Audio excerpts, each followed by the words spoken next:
So yeah, guys, I really appreciate you guys. Let's pause Michael Bublé for a second, and let's get into the meat of tonight's meeting. So again, I appreciate you guys being on time. I appreciate you guys being here. I know it takes something for everybody to be here, whether it's kids, whether it's personal things that you guys have to set aside to be here. I do want to acknowledge everybody for taking the time and being here. Okay, so let's start with a round of applause for everybody. Thank you. We have English speakers, we have Spanish speakers.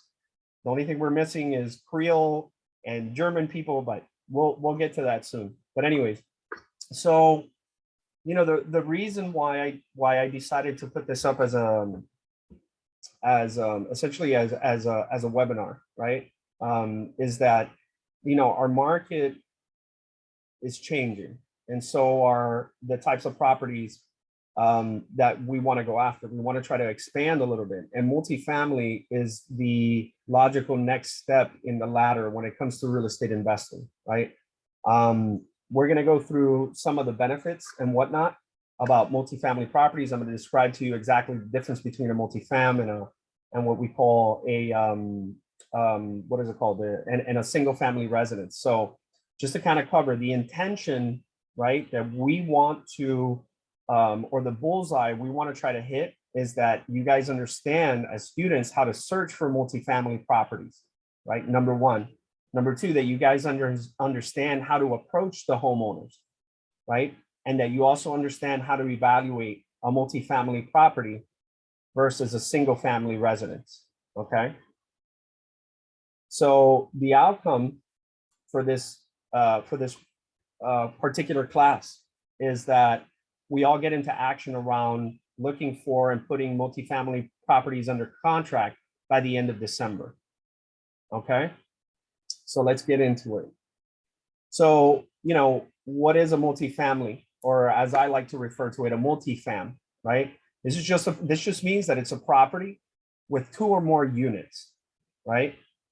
And again, you might have heard the verbiage multifam in our investment circles. If you've gone to network events, that's how they refer to them, right? There's different types of multifamily properties, right? Or multi-unit properties. There's mixed use multi-properties. So for example, an example of a multi-use property is one that has both commercial and it also has residential mixed in. So an example of that, I'm sure you guys have walked up to like a CVS or a big building that has like a Chipotle or some kind of restaurant downstairs. But if you walk through the side or even sometimes right through the middle and the front, you go to the elevators and it's actually a residential tower. Right, so the first and second floor might be for commercial, and the rest is for residential. In this case, what we're going to be looking for is pretty much just residential multifamily property, right? So it's two or more living or dwelling units, right, where people actually live. Okay, so let's move on. So let me ask you guys. And this is your chance to jump in and for us to have a conversation here. Why would you guys think that a multifamily property would be a great property to own? Would be a great rental opportunity. Great rental opportunity. One roof to fix. One roof to fix. That's a big one. That's a good one. Who else? Hi, Catherine. Thanks for joining us. Hi. Yeah, so we were asking what would make a multifamily great, right? So Daniel was saying the rental income, right? Marina was saying there's only one roof to fix, right? What else, guys? What else can you think of that would be a great reason to own a multifamily property? You can do an FHA loan on it if you live in one of the units. Correct. You could do an FHA. And let me ask you, Dan, what's so great about an FHA loan? You don't have to put 20% down. If you qualify, it's like 3 to 5%, I think. Correct. 3.5%. Perfect. Dan, hit something really important on the head, which is yes, in fact, it's going to be easier to get a loan. Excuse me, it's going to be cheaper to get a loan from FHA if you live in the house, and then eventually you just move out, right? You didn't hear that from me though. So like we were talking about, you have multiple units producing income instead of only one unit, right? So you could have 2, 5, 100, right? And all these units are going to be producing income essentially under one roof, like Marina said. Another thing, and again, it goes back to what Marina said, economies of scale, right? You only have one roof to fix. Moreover, you can renovate all the units using the same material, right? So you usually will get a better price for buying in bulk, right? And it creates a greater efficiency with the crew that's working on your house, right? Because these guys don't have to go from house to house or from address to address. They can leave their tools there. They only have to go to one property, and they're just going to move from unit to unit, essentially doing the same job over and over and over and over again, right? Which is great for these guys because it's easier for them and it's just more efficient, right? Especially if you have a couple different people work, a couple different professionals working, such as like a plumber, electrician, or even a handyman, right? The electrician, once he's done with one unit, moves to the next one, moves to the next one, moves to the next one, and they can move independently from unit to unit, right? Independent from, let's say, like the plumber, right? Or the person who puts up the drywall, or who does the flooring, or who does the kitchen, right? So you could get more done faster that way, right? Another good reason is that you get to diversify the type of rentals you have. So for example, if we get a building, right? You can say, let's say you get a 4-unit building, there's 2 units up, there's 2 units on top, and then 2 units at the bottom, right? So let's say if you want to make sure that the mortgage is covered, you do regular rentals at the bottom, right? And if you have a really special unit, or if both units upstairs are nicer units, you can do those on Airbnb. So it's kind of like it's a mix of the type of rentals you can do, right? Not only that, but what's also really cool about multifamilies and apartment buildings for that matter, is that you can increase the value intentionally, right? By increasing the rents, even slightly, even $50 a month, right? And decreasing the costs, right? Which at the end of the day, increase the net operating income, right? And we're gonna talk about why net operating income is so important, right? Again, because if you can raise how much money that property is producing, essentially that property is worth a lot more, right? Because if I got a property that's producing net 2,000, but I can increase it to 2,800, all of a sudden, right, when I do my calculations, right, the property is going to be worth much more when I go to sell it, right? Because it's just a more efficient property. And somebody who doesn't want to do all that work and try to figure that out, they're going to appreciate that and pay a higher price for it, right? So you can get your money out that way. Let's move forward. Let's see. There we go. So lowered risk, right? The multifamily is considered a relatively safe investment, right? Compared to other types of properties or even other types of asset classes, right? Or other investments. Let's talk about like crypto, right? Crypto's been doing really, really well recently, right? But it's very volatile, right? We've seen it go up, we've seen it go down, we've seen it go sideways. Whereas a multifamily property, right? This type of property, there's always somebody always needs a roof, right? And in this case, let's say you have, again, like a 4 or 5 unit building, if you have 4 of them rented, you're still producing income. Whereas in a single family residence, what happens? Nobody's renting that house, right? You're not making money, right?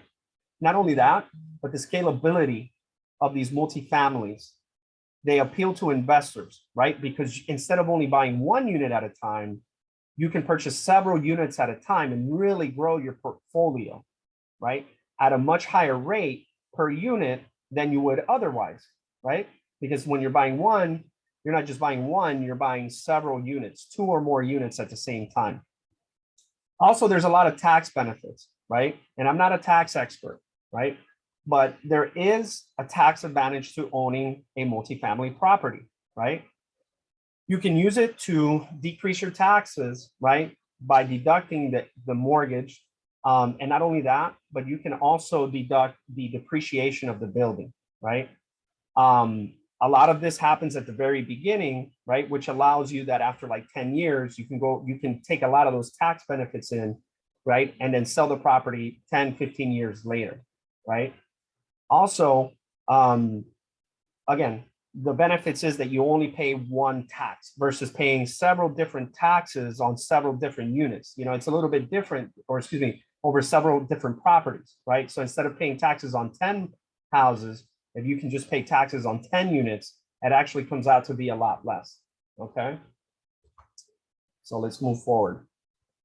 As Daniel mentioned, right, the loans, right? You can get an FHA loan on something like this. And moreover, you're not gonna have to do 10 separate loans for a building with 10 units, right? So like it says here, one benefit to owning multifamily properties is that it can typically be purchased with one loan, which means your costs are going to be less, your closing costs are going to be less, right?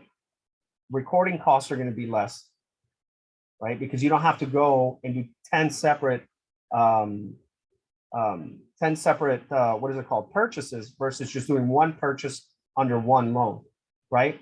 And a big deal is, which we kind of touched on it earlier, is the cash flow potential of these properties, right? Even let's say we have a 10 unit building, right? If 8 out of the 10 units are being rented, right? You might not be maximizing revenue at that point, right? But you're still cash flowing on that property.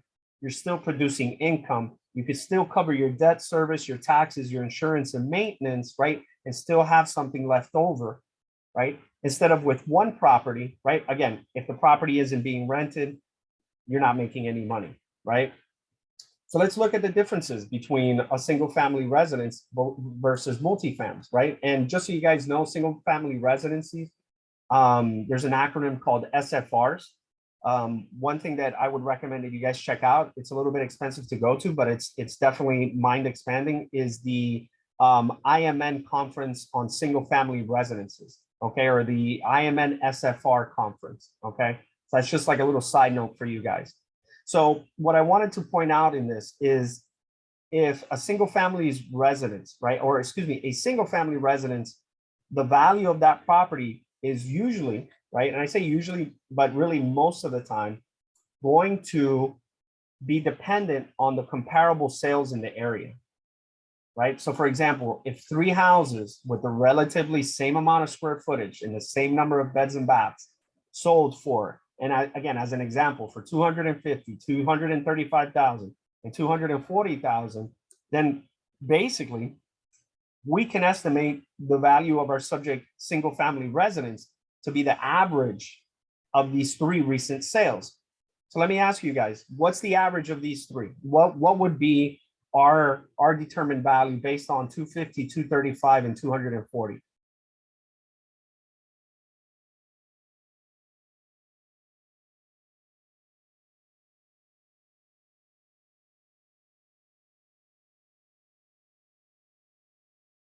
So if we have a house sold for 250,000, one sold for 235, and one sold for 240 that are relatively the same, what can we estimate that the value of our subject property is going to be worth?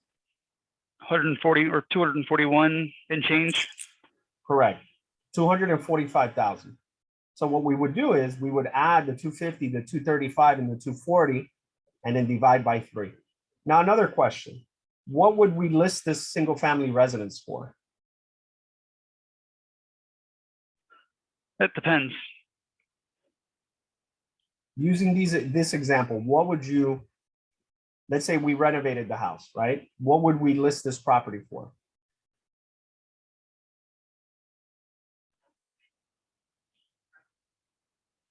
Marina?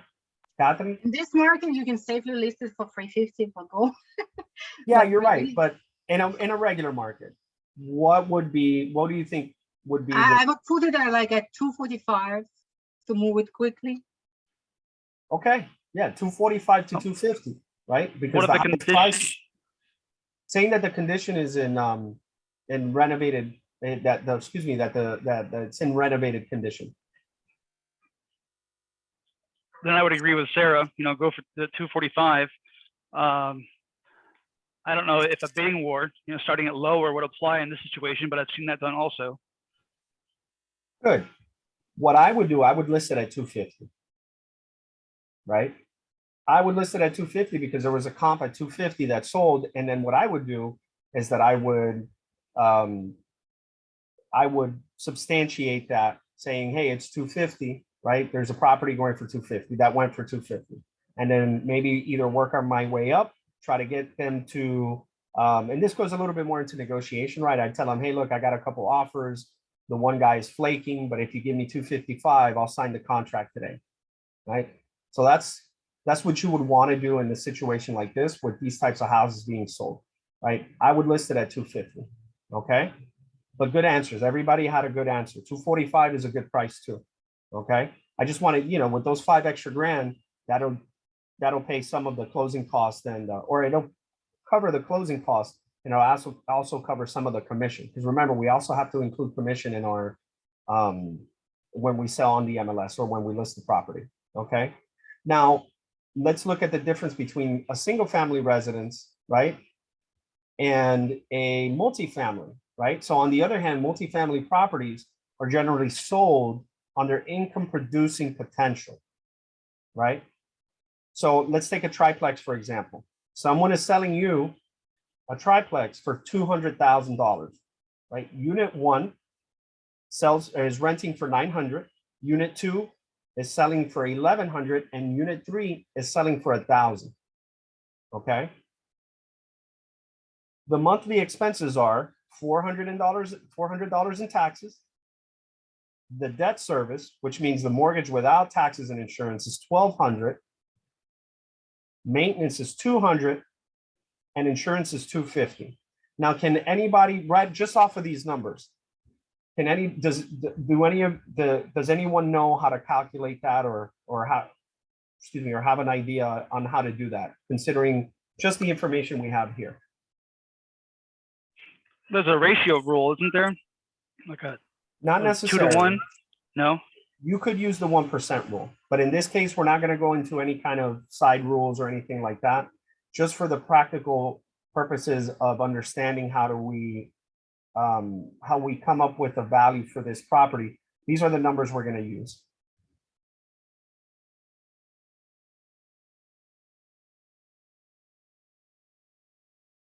What do you think, Henry? I know you're in finance, so.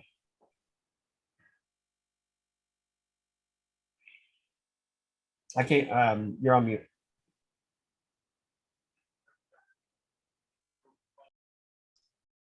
Do I unmute myself? I guess so. Can you hear me? Yeah, I can hear you. Okay. I'm sorry. What was the question? I was distracted. The question was, using the numbers that are here, if you're familiar on how to come up with the value of this particular multifamily property.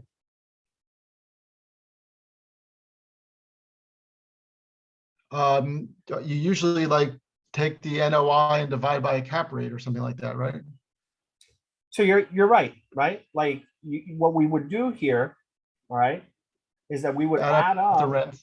Correct. We would add up the revenue to see what the revenue would be per month. And then we would add up the expenses and see what they would be per month. So let me go to the next slide, right? So here's the answer, right? Add the gross rent from all 3 units, which equals $3,000 a month. Now let's add up all the expenses, right? $400 in taxes, debt service, maintenance, and insurance, right? We're looking at $2,050 or $2,050 per month, right? Technically speaking, you're not supposed to include the debt service because that's not considered operating, that's considered financial. I understand. In this case, what we're doing, we're just going to come up with the value for this property for our purposes, to figure it out for us, right? How much do we want to, or how much we think the property is worth, right? This is just a practical thing, not going into any kind of fancy calculations or separating, like Danny said, going into the 1% rule. What we want to do is just have a real basic idea of what's going on with this particular property, right? So in this sense, we would get the gross rent and subtract the monthly expenses, and we get $950 per month cash flow, right? So how much would that produce in a year? Right, so we get the $950 times 12 months, right? Because there's 12 months in a year, and we get $11,400 per year net operating income off of this property, right? So the next part really depends on what it is that you really, or what percentage you want to make off of this property, right? So depending on how much you'd like to make on your money will determine if this is a good deal for you or not, right? And this essentially is different for everyone, right? Some people want to make 10, 12%. Some people are okay with 6%, right? So it really depends from investor to investor. So using the above example, right, the cap rate can be calculated by taking the NOI of $11,400 per year and dividing it by the sales price of $200,000, which gives us 0.057. But if we carry that decimal point, right, it's actually 5.7%. Now, how many of you guys think 5.7% is an okay number?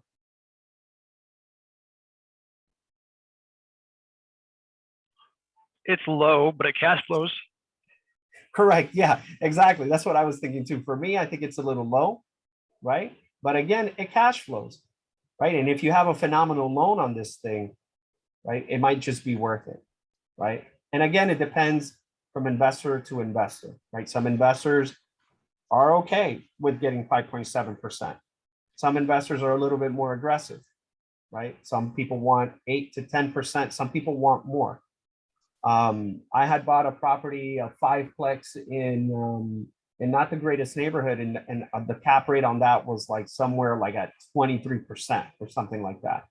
But then when you look at that type of property, right, and we're not going to go into this, you got to look at not just the expenses of the property, but then we got to look at like the vacancy rate. How often do we have to turn over people in those properties? How often do we have to go there and collect rent late? Like how much work is it really going to take to really collect, 20+% on this property? That's why some investors are okay with only making 5, 6, 7%, because they know that it's a better property and the money is going to be more consistent. Does that make sense?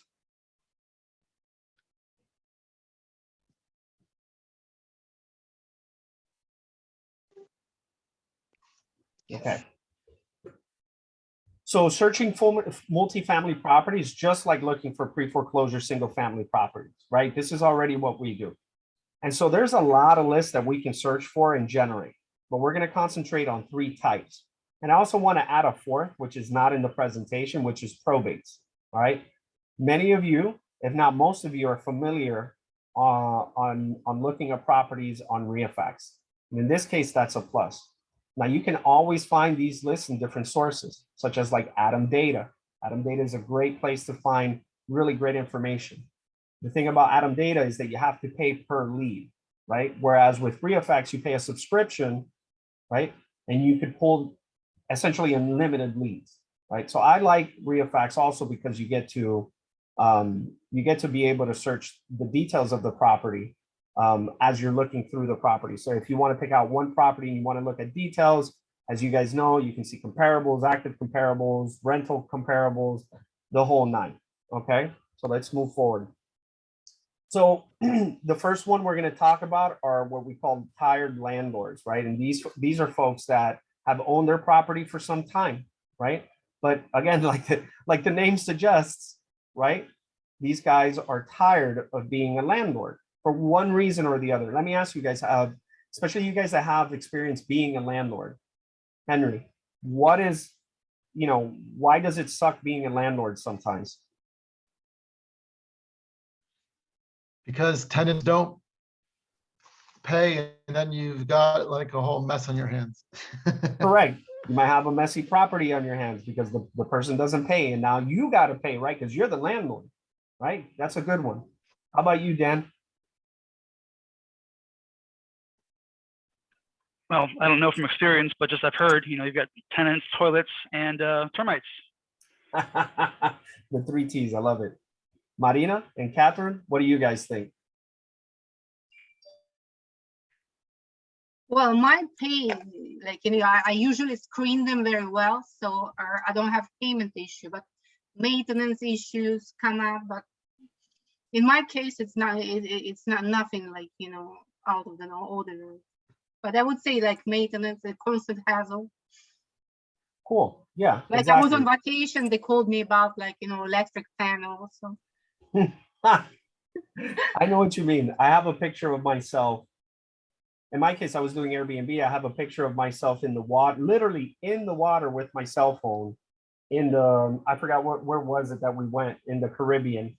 And I'm here like going back and forth and texting, right? That's not for everybody.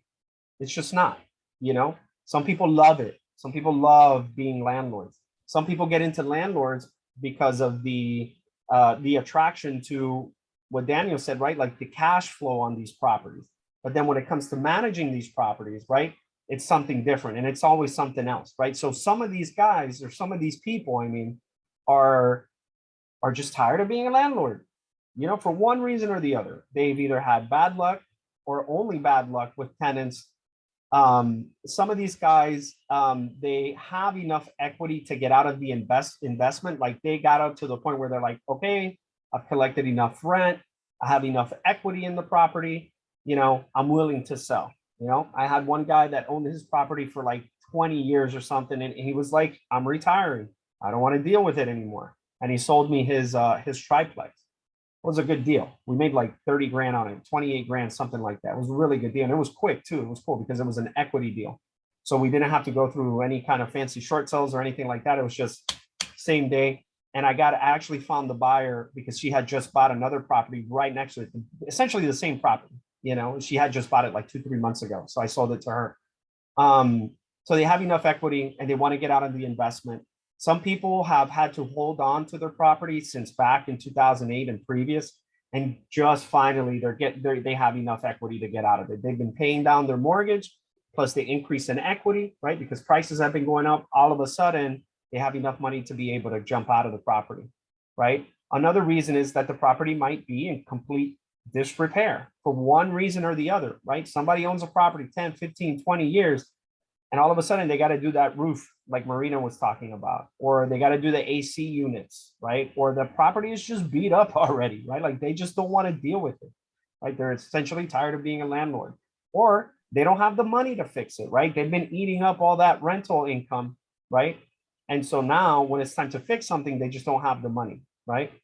And so what we do is that we don't know, right, exactly why they want to sell, right? So let me ask you guys before I move on, how do we find out, number one, if this person wants to sell, and number two, the reason they want to sell? Catherine? We have to contact them and start talking about the property. Excellent. Yeah, we have to reach out. We have to talk to them. We have to communicate and find out what's going on. So for that, what we do is that in order to find out who it is that we're going to contact in the first place, we're going to pull the list from REIFax, right? So to pull a tired landlord list from REIFax, you want to go through the following steps. Very simple, just like a pre-foreclosure, okay? Feel free to take a picture of this. I'm going to put the the presentation anyways in the AIPI resource folder for you guys to look at afterwards, okay? I'm also going to put all the webinar videos that we've done. I'm going to put those up on YouTube, and I'm going to add them on the resource folder. So first thing, obviously, is open up REIFax. Go to reifax.com, okay? And before I move on, guys, if you don't have REIFax, right, because I get some budgets are tight, let me know, all right? And we'll do this together. I'll pull the list for you, okay? So open up REIFax, all right? You're going to go to the Public Records tab, which is automatically already there when you open it up, okay? Under the location, you're going to put whatever zip code. If you want to pull the entire county, you can. I don't recommend it because you don't want to bite off too much more than you can chew.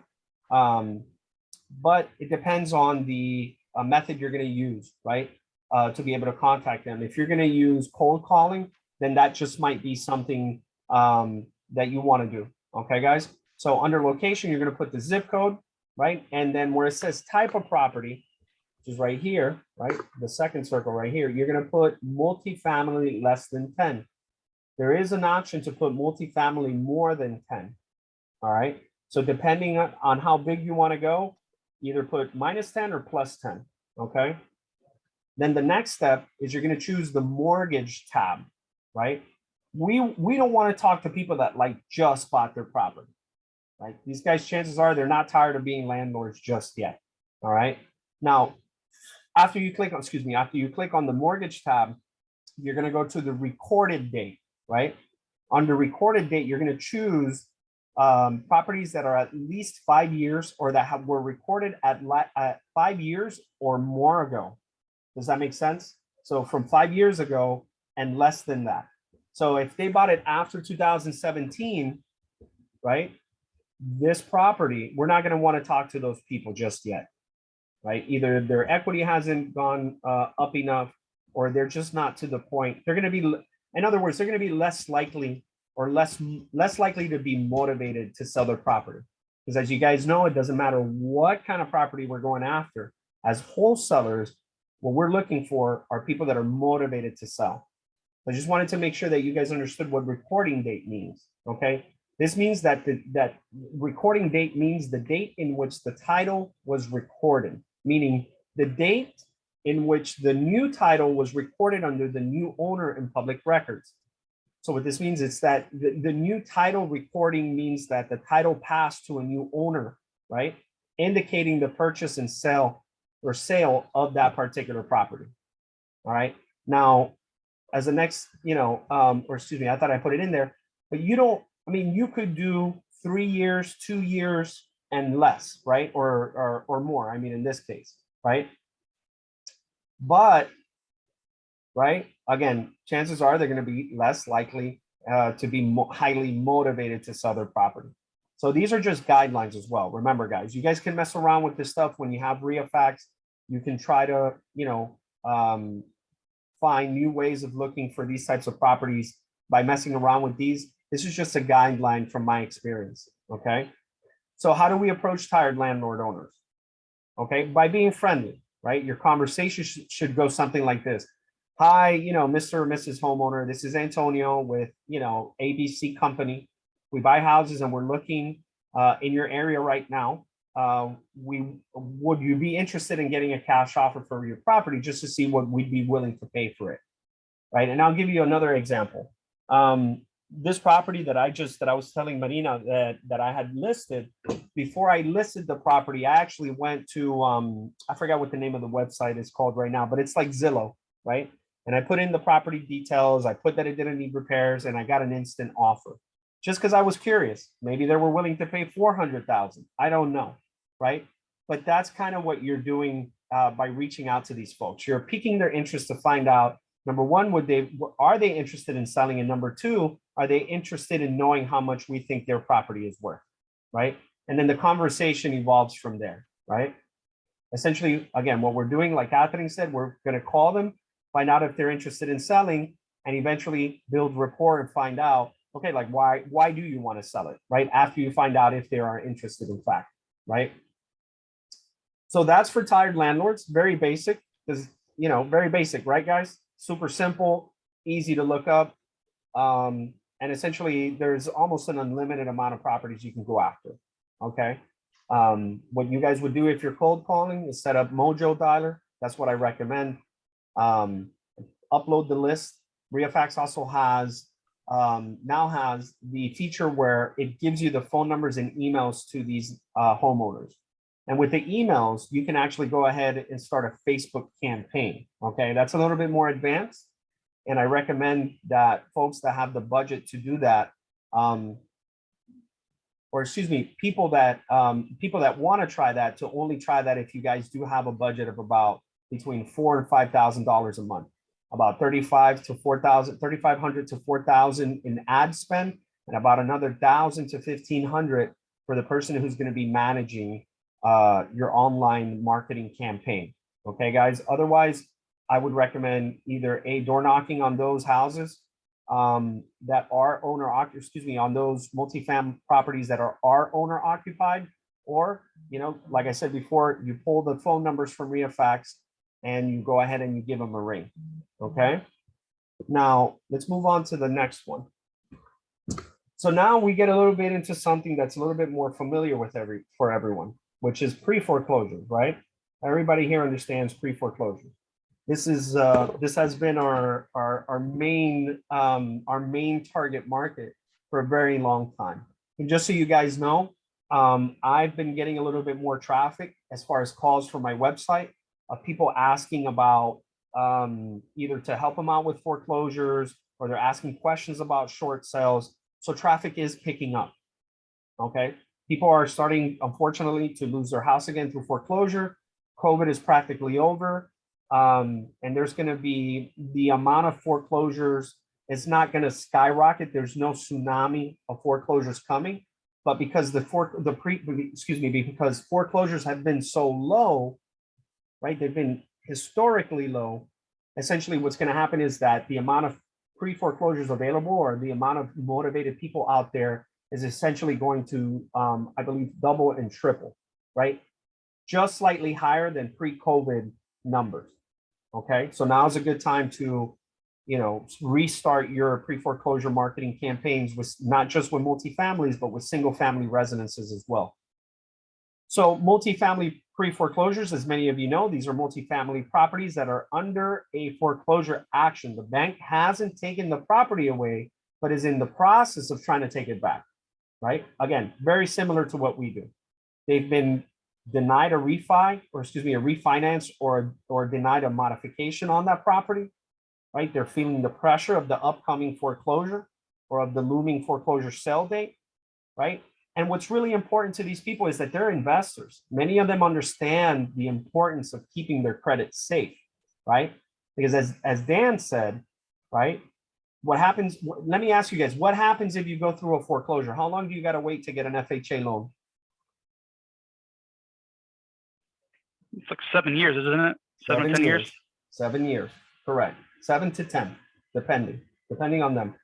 So 7 to 10 years. So imagine this person has understood and has benefited from owning this property for such a long time. And now the prospect of being able to repeat what they've done in the past and purchase another multifamily property, it's starting to fade away, their opportunity. If we do a short sale, how soon can they do an FHA loan? 3 years, isn't it? 2 years. 2? Yeah, 2 years. So within 2 years, they can get another FHA loan, right? They can get a conventional loan right away, but they're going to have to put anywhere between 20 and 25% down, right? So they can pull a loan. They can even do a bank statement loan, but that's probably not going to work for them, right? Because they haven't had enough money to pay for the property, right? They can do a loan based off of equity, but they're still going to want to look at their financials. Okay, they're going to do a bank statement loan, right? And their taxes, obviously, they're not showing income because they're in pre-foreclosure, right? Like they're not making any money, right? And this is a more advanced question. What else can you do? What else can somebody do? And this goes for all of us. This is also a strategy that that's really, really important to know. What's another strategy we can use to purchase property? That's not a conventional loan. It's not an FHA. It's not a VA loan. What else can we do? I think Marina has the answer for this one. Go ahead, Dan, if you got it. Cash. Yeah, cash. Right? But in let's say in the case of somebody that's in pre-foreclosure, they probably don't have the cash. Owner financing. Owner financing. Great, Catherine. Awesome. Seller financing, right? I actually had a client who was going through foreclosure. And in his case, I think his wife had like a bunch of money in her account. And these guys, these guys went from letting go of this absolutely gorgeous house right on the lake to buying another newer house on the same lake using seller financing. They gave the guy, I forgot, it was like 100 grand or something, and they seller financed the rest, right? So anyways, to pull a multifamily pre-foreclosure list from REIFax, you're going to go through the following steps, right? You're going to open up REIFax, you're going to be on the public records tab. Under location, you're going to pick the zip code. Under the type of property, you're going to select multifam -10, right? And then you're going to scroll down, right? And in the field where it says no, let me go to the next one. the field where it says no, right? Or excuse me, the field where it's asking you if it's for sale, right? We're gonna put no, because we don't want any properties that are on the market, right? We don't want to deal with realtors because by the time it gets to the market, especially in this particular market, the property is gonna, we're gonna have to be competing. We don't want to compete. We want to deal directly with the seller. And I put these lines here, okay, just so you guys know. For sale is not directly under the public records tab. You got to scroll down a little bit, okay? So I put these lines just to kind of make sure you guys see that you do have to scroll a little bit farther down on that particular page, all right? The next step is to click on the foreclosure tab, right? And under the field that says that puts no, or excuse me, under the field, sorry guys, under the field that asks you if it's sold, yes or no, we're going to click no, right? Because this keeps our list from containing properties that have been sold after the list pendants has been filed, right? Does everybody remember what a list pendants is? Who can tell me what a list pendants is?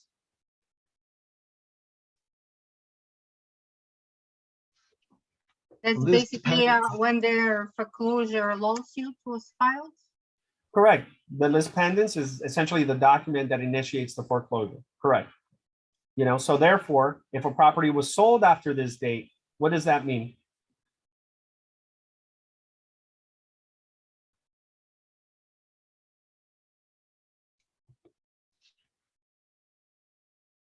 The lawsuit goes away when the property is sold, right?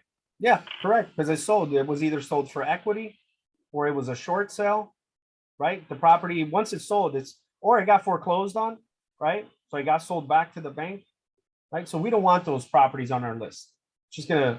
We don't need them on our list. Obviously, they're not in pre-foreclosure anymore. They either got foreclosed or they got sold via an equity sale or a short sale, right? So just as a quick reminder, remember to go through your pre-foreclosure list, right? And eliminate those properties that are no longer in foreclosure. You do this by scrubbing your list, right? How do we scrub our list? We look for HOA, we go through the plaintiffs column, we take out all the HOAs, right? That's the first step, right? And then we're gonna go online into public records, and we're gonna go ahead and verify that these folks are either in foreclosure or they're not. How do we know they're not in foreclosure?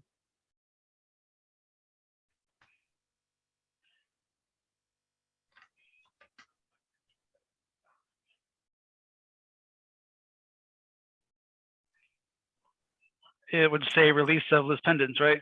Correct. Release, dissolve, anything that shows that they have dismissed the list pendants, right? Sometimes you'll see vacate of judgment.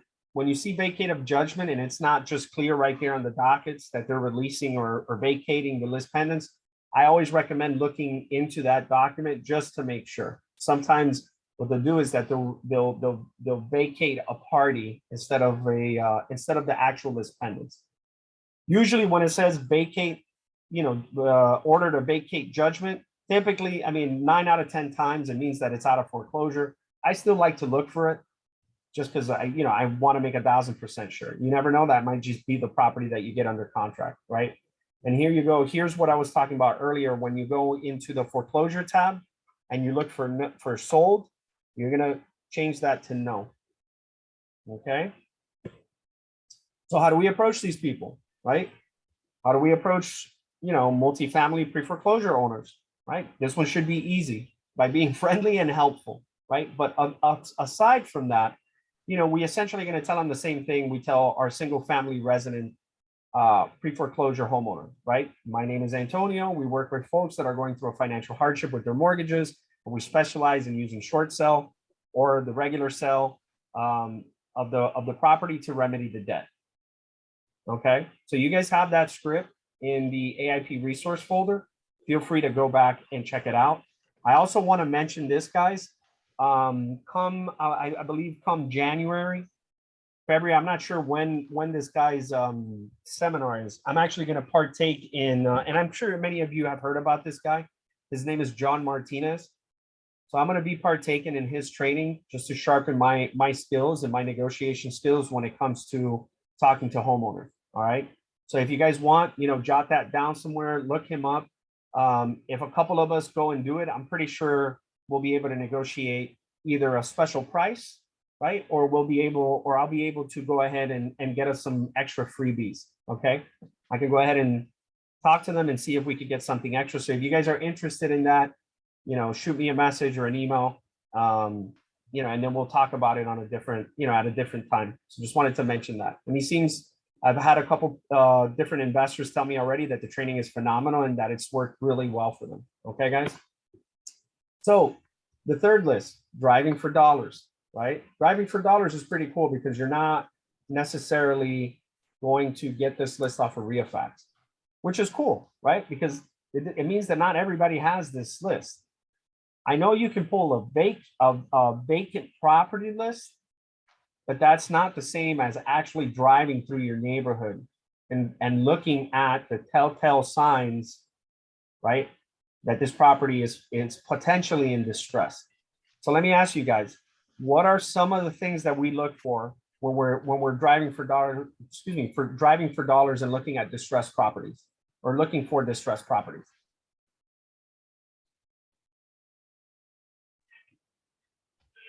Tall grass, no curtains. The paint is messed up on the outside. The roof is cracked or dirty. There's an abandoned car in the driveway. There's notices on the property, the garage door. There's tarps. Correct. You basically covered everything, right? Property may look abandoned, right? May have a large blue tarp on the roof, and it doesn't have to be blue. Sometimes it's white. I saw this house that looked like it was saran wrap the other day while I was door knocking, right? And they look like they've never painted this property, or the property on the outside looks like it might be in disrepair, right? Cracks on the property. Almost, I don't want to say mold, but it's almost like mold grows up from the grass up, right, on the paint up through the property, right? These are all telltale signs that this property is in disrepair, right? And that's what we're looking for, right?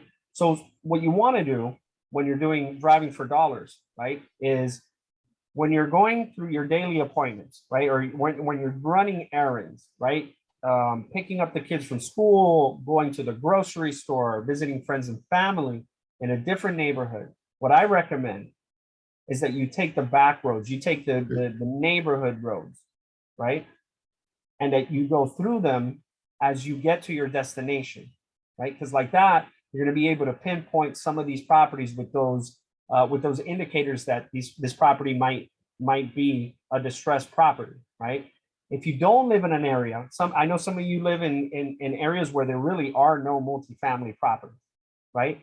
You can always revert to the other two lists, right? Or you can also create calendar entries in your calendar to drive through a particular neighborhood that you know has multifamily properties.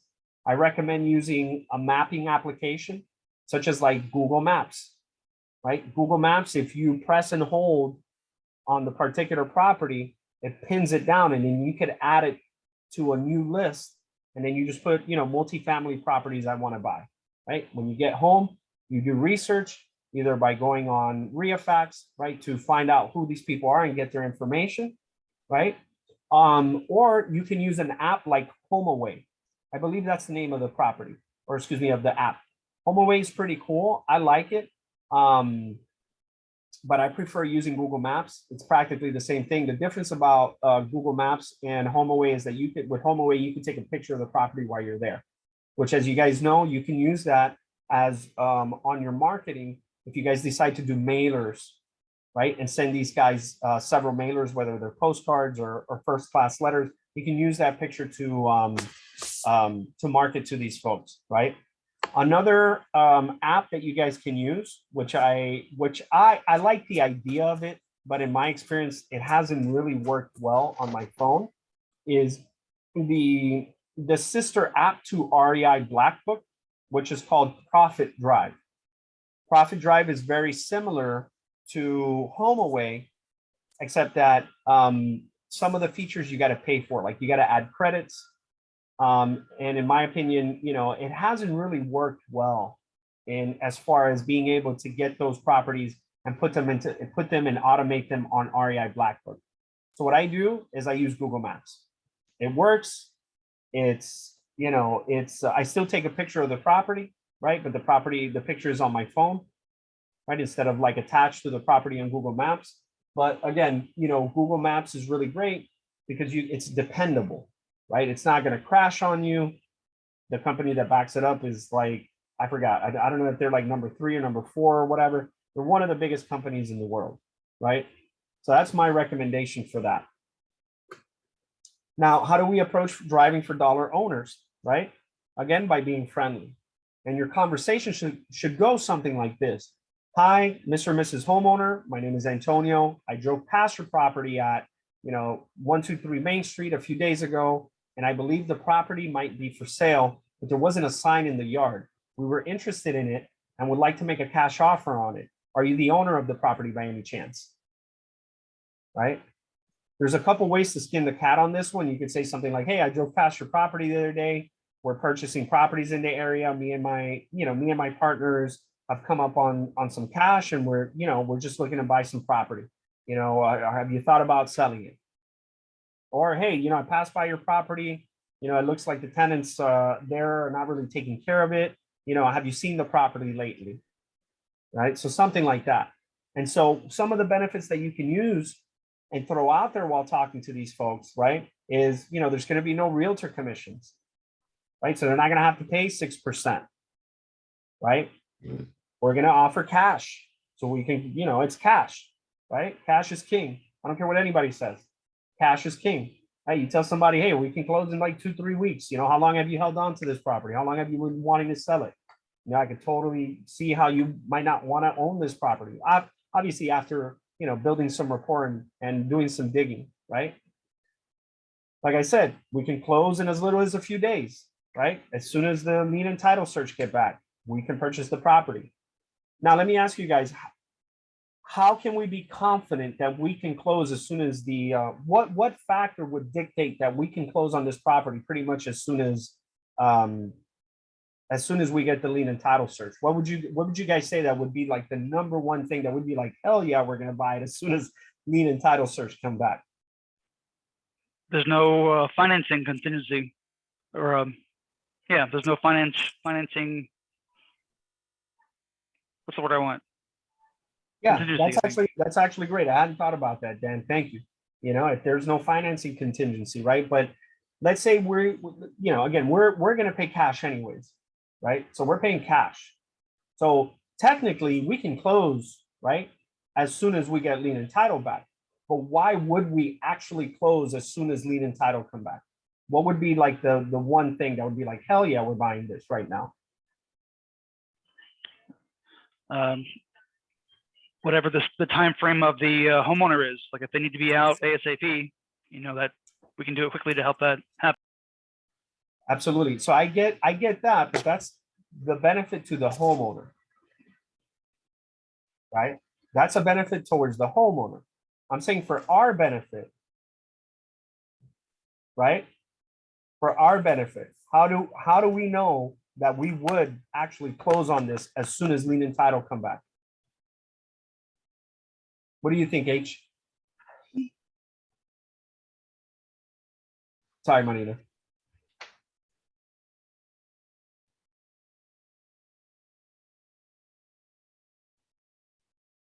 What do you think, Henry? What would be like the determining factor that we would close? We would try to close as soon as possible. Lien and title come back and we're like, we're good to go. Let's close today.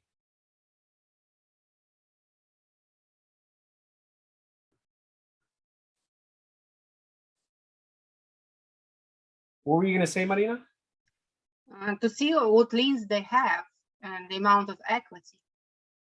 Correct, right? Those are good answers, right? What I would say, right, looking at the lien and title search, let's say it comes back with nothing on it, right? Let's say the property is clean, it just needs like major repairs, right? The price that we're getting it at, right? The price. So if we're buying this property at like 35 cents on the dollar, 40 cents on the dollar, hey, as soon as lien and title come in, we're closing on this, right? Because we know, right? And you guys have heard this before. Where do you make money in real estate?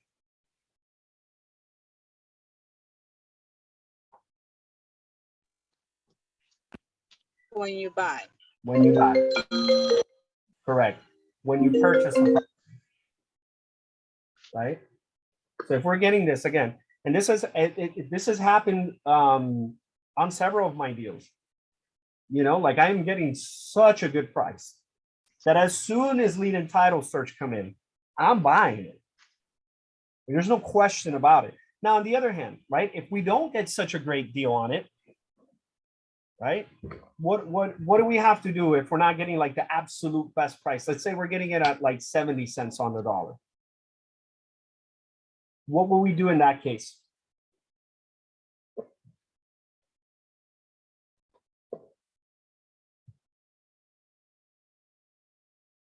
I'm making you guys think today, huh?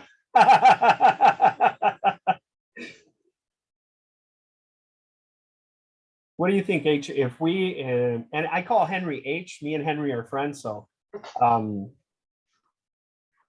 if we're buying a property, let's say 70, 75 cents on the dollar, what will we do instead of being like, oh my God, we're going to close on it right away?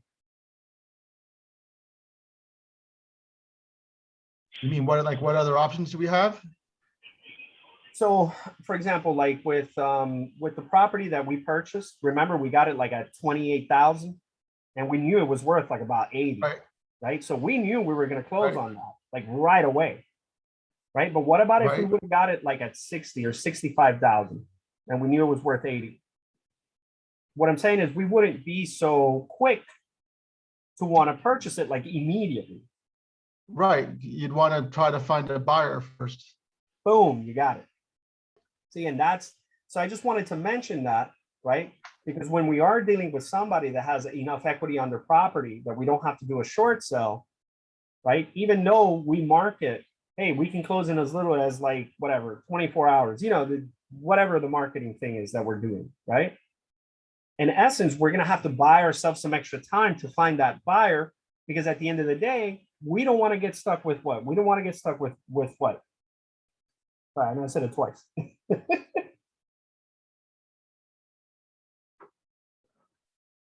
We don't want to get stuck with a property that we can't.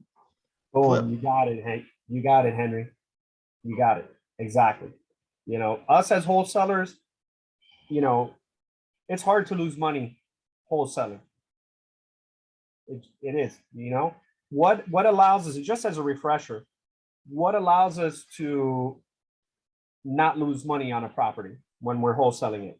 When we're wholesaling an equity deal, what keeps us from losing our money?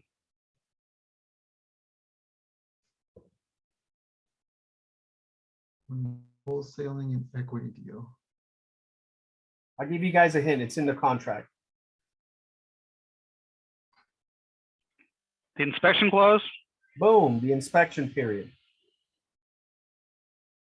The inspection period on a FAR bar as is contract allows us, practically for any reason, to get our deposit back within 15 days. Another quick question and another refresher. What's one way we can extend out that extension period, or excuse me, that inspection period?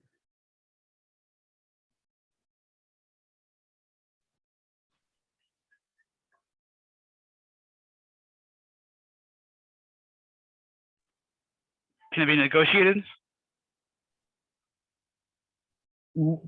Not sure what you mean.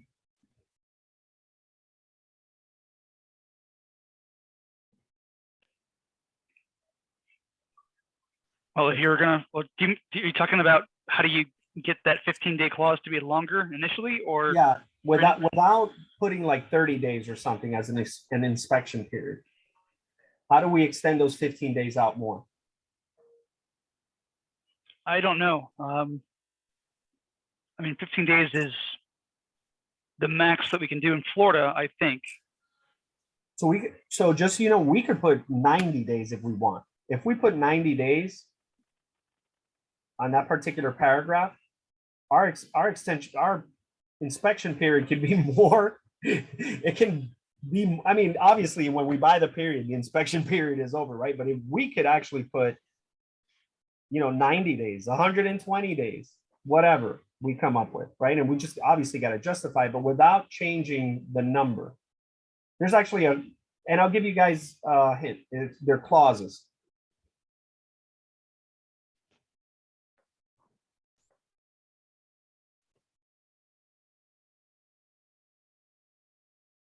How about you, Marina? You mean to put something in the clause that would extend the inspection period Mm-hmm. or access to the property, or inspection period starts when the lien search and title comes back? Can it be like That's a that? good one. See, that's a good one. Inspection period to start after liens and violations have been cleared up, right? That could be one. What's another one? I don't know. My head is not working right now. Mhm. So another one that you can do that's a little bit, that's, it's pretty awesome is, that the sale of the property is contingent upon partner approval. Mm. Right, so hey, my partner didn't agree with the deal. Doesn't matter, we're 30 days out, right? Partner didn't agree, it's in the contract. Another clause Would we you- can use. Go ahead. Do Would you the lose seller your- usually accept that? Like, Yeah, absolutely. Really? Yeah, absolutely. Yeah, because remember, Would you lose? go ahead, Dan. Would you lose your earnest money? No.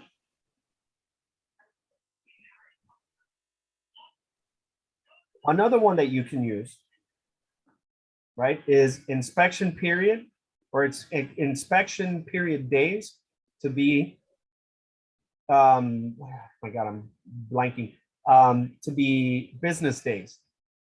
So inspection period days to be counted as business days. So if we sign on a Friday, that's 1 day, right? Friday. We get Saturday, Sunday, right? Those don't count. That's already 2 days extra. 5 days, Monday through Friday. So that's 6 days. Then we get another Saturday and Sunday. That's 4 days we just got. And then another 5 days. That's only 11 days. We get another 2 days because of Saturday and Sunday. Does that make sense?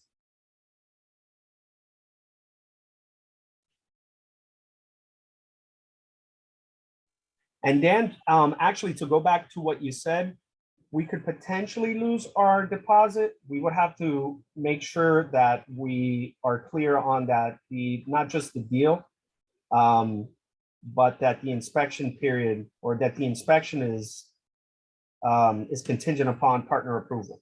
Okay, so I wanted to clear that up because we could technically lose our deposit.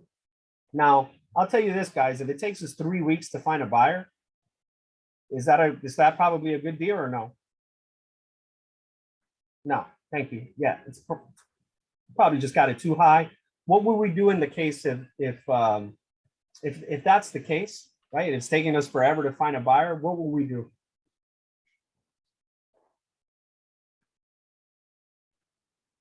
We would use our escape clause, and get the deposit back. What else can we do? And still, and I guess I'm saying, like, finding a way to still make money on the deal. What would we do? You can hand it off to a realtor, or I don't know, somebody else who can service it. Maybe get a referral fee out of it. You could do that, but you would have to have a license to get a referral fee from a realtor. What we would do is we would go back and renegotiate the price. Right, and one way we could do that, especially on not so much on a short sale, right? Because a short sale, we're dealing directly with the bank. There's a very specific way that we go through the entire process, right, to be able to get a better price from the bank, right? And even with the bank, you can go back and renegotiate, right? You show them more comparables, you appeal to the appraisal, or to the appraisal, I'm sorry. But especially when it comes to, typically with a driving for dollars property, the homeowner is going to have some kind of equity in the property. What we would do is go back and renegotiate. And one of the tools we can use to renegotiate is to do a contractor's report on the house. Initially, we might not do that if we negotiate the deal, a really, really great deal from the get-go.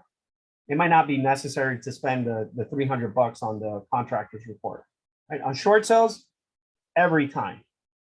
almost every time, like 9 out of 10 times, we're going to run a contractor's report, unless the property is like in perfect condition. And even then, it's still worth doing it because you might knock off $20,000, $30,000 off of that price that the bank comes back at, which just might be our profit, right? What I would do is I'd go back, be like, look, we did our inspections. There's a contractor's report. You know, it looks like, you know, there's a lot more work that's required on the property. We need a reduction. And our contractor's report usually are priced at retail prices. So it's like if you go to Home Depot, right? It's not the bulk pricing or the special pricing we find through our network, right? We're going to go back to this person and tell them, hey, look, it's going to cost us 60 grand. You know, I need a reduction on this. What are you willing to give me? You know, sometimes you could split the supposed amount of money that we're going to have to spend on that property. And all of a sudden we went from 75% to 65%, right? Increasing our profit by 10% or 5%, depending on the price of the property. Does that make sense? Cool. I saw a lot of head nods, so I appreciate that. So yeah, so again, very simple, very easy to do, very similar to what we're doing now. The same thing that you could do with multifamily properties, what I just showed you guys, you could actually turn around and do the same thing with single family, right? You can pull tired landlord, single family residence property, right? You could pull pre-foreclosure single family residence, and you could drive for dollars for single family residences as well, right? The only difference is multifamily property owners are a little bit more savvy, right? They've been around, right? This is not their first purchase or their only purchase. These guys might just have more than one property, right? Moreover, again, they're more familiar with expenses, with debt service, et cetera, et cetera, et cetera, right? So like the slide says, any questions? Any what ifs, how buts, or yeah, or whatever. I was curious. Are we still focusing on the foreclosures and pre-foreclosures only, or can we look at other types of distressed properties? Thank you for bringing that up. There's another list. If we go back, let me go back to the picture of this. Where is it? All right. So here you're going to see where it says, you know, where the foreclosure is circled, right? Instead of putting pre-foreclosure, you'd leave it on any. And then where it says probate, you would put yes.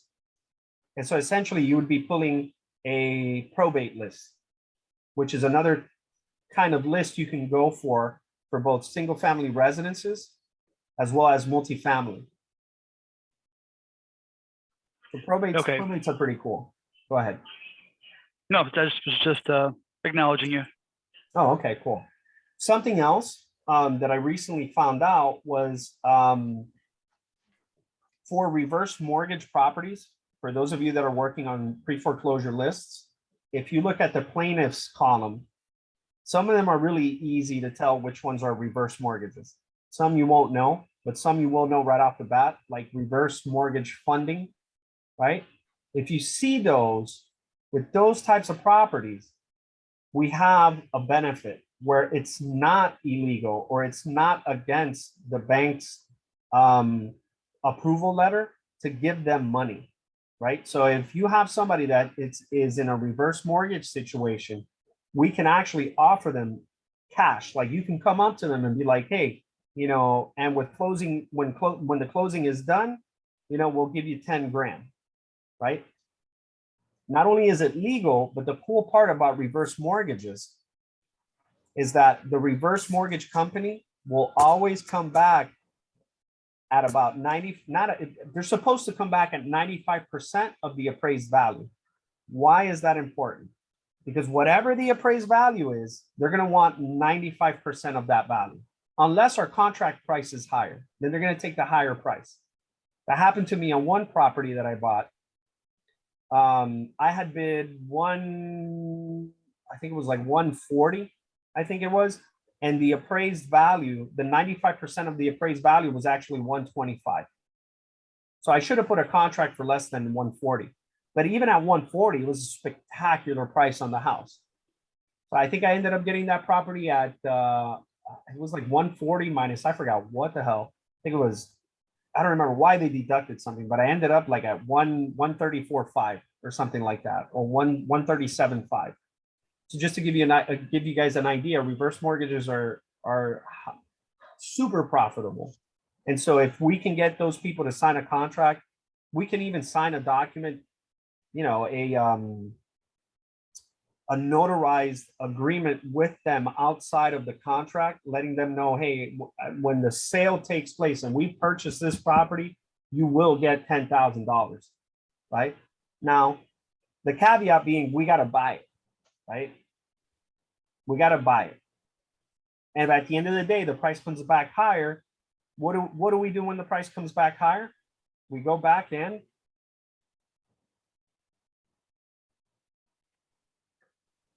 Negotiate. we renegotiate. So we tell the homeowner, hey, you know, I thought I was going to be able to pull this off. I wanted to get you the 10K, but it's just not going to work out. You know, I can give you 5K, right? I can give you 3K, whatever, right? We have the signed document, right? But the signed document says if we buy the property. And, you know, if the numbers don't work for us, guys, we have to walk away. We're not going to buy a property just because we said we were, right? It has to work for us. Okay, guys? So back to the slide. Any questions? Any more questions?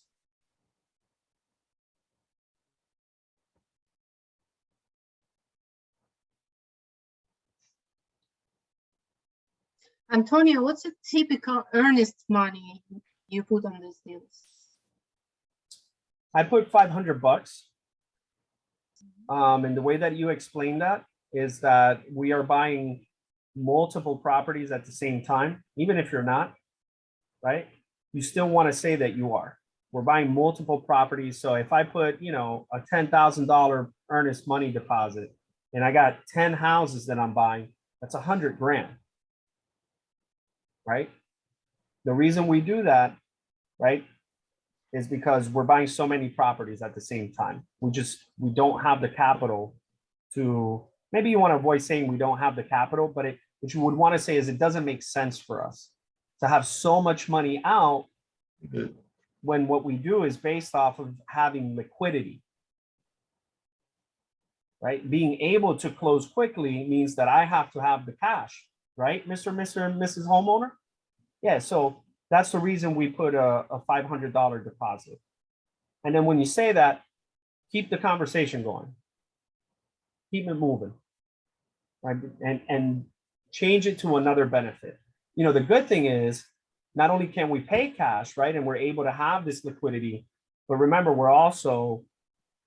you're not going to have to pay commissions, right? You're not going to have to pay that 6%, right? And moreover, right, and you just go into another benefit and remind them that what's important here is the value that we're delivering, right? The fact that we can close, that we're going to pay cash, and that we're actually going to do it, right?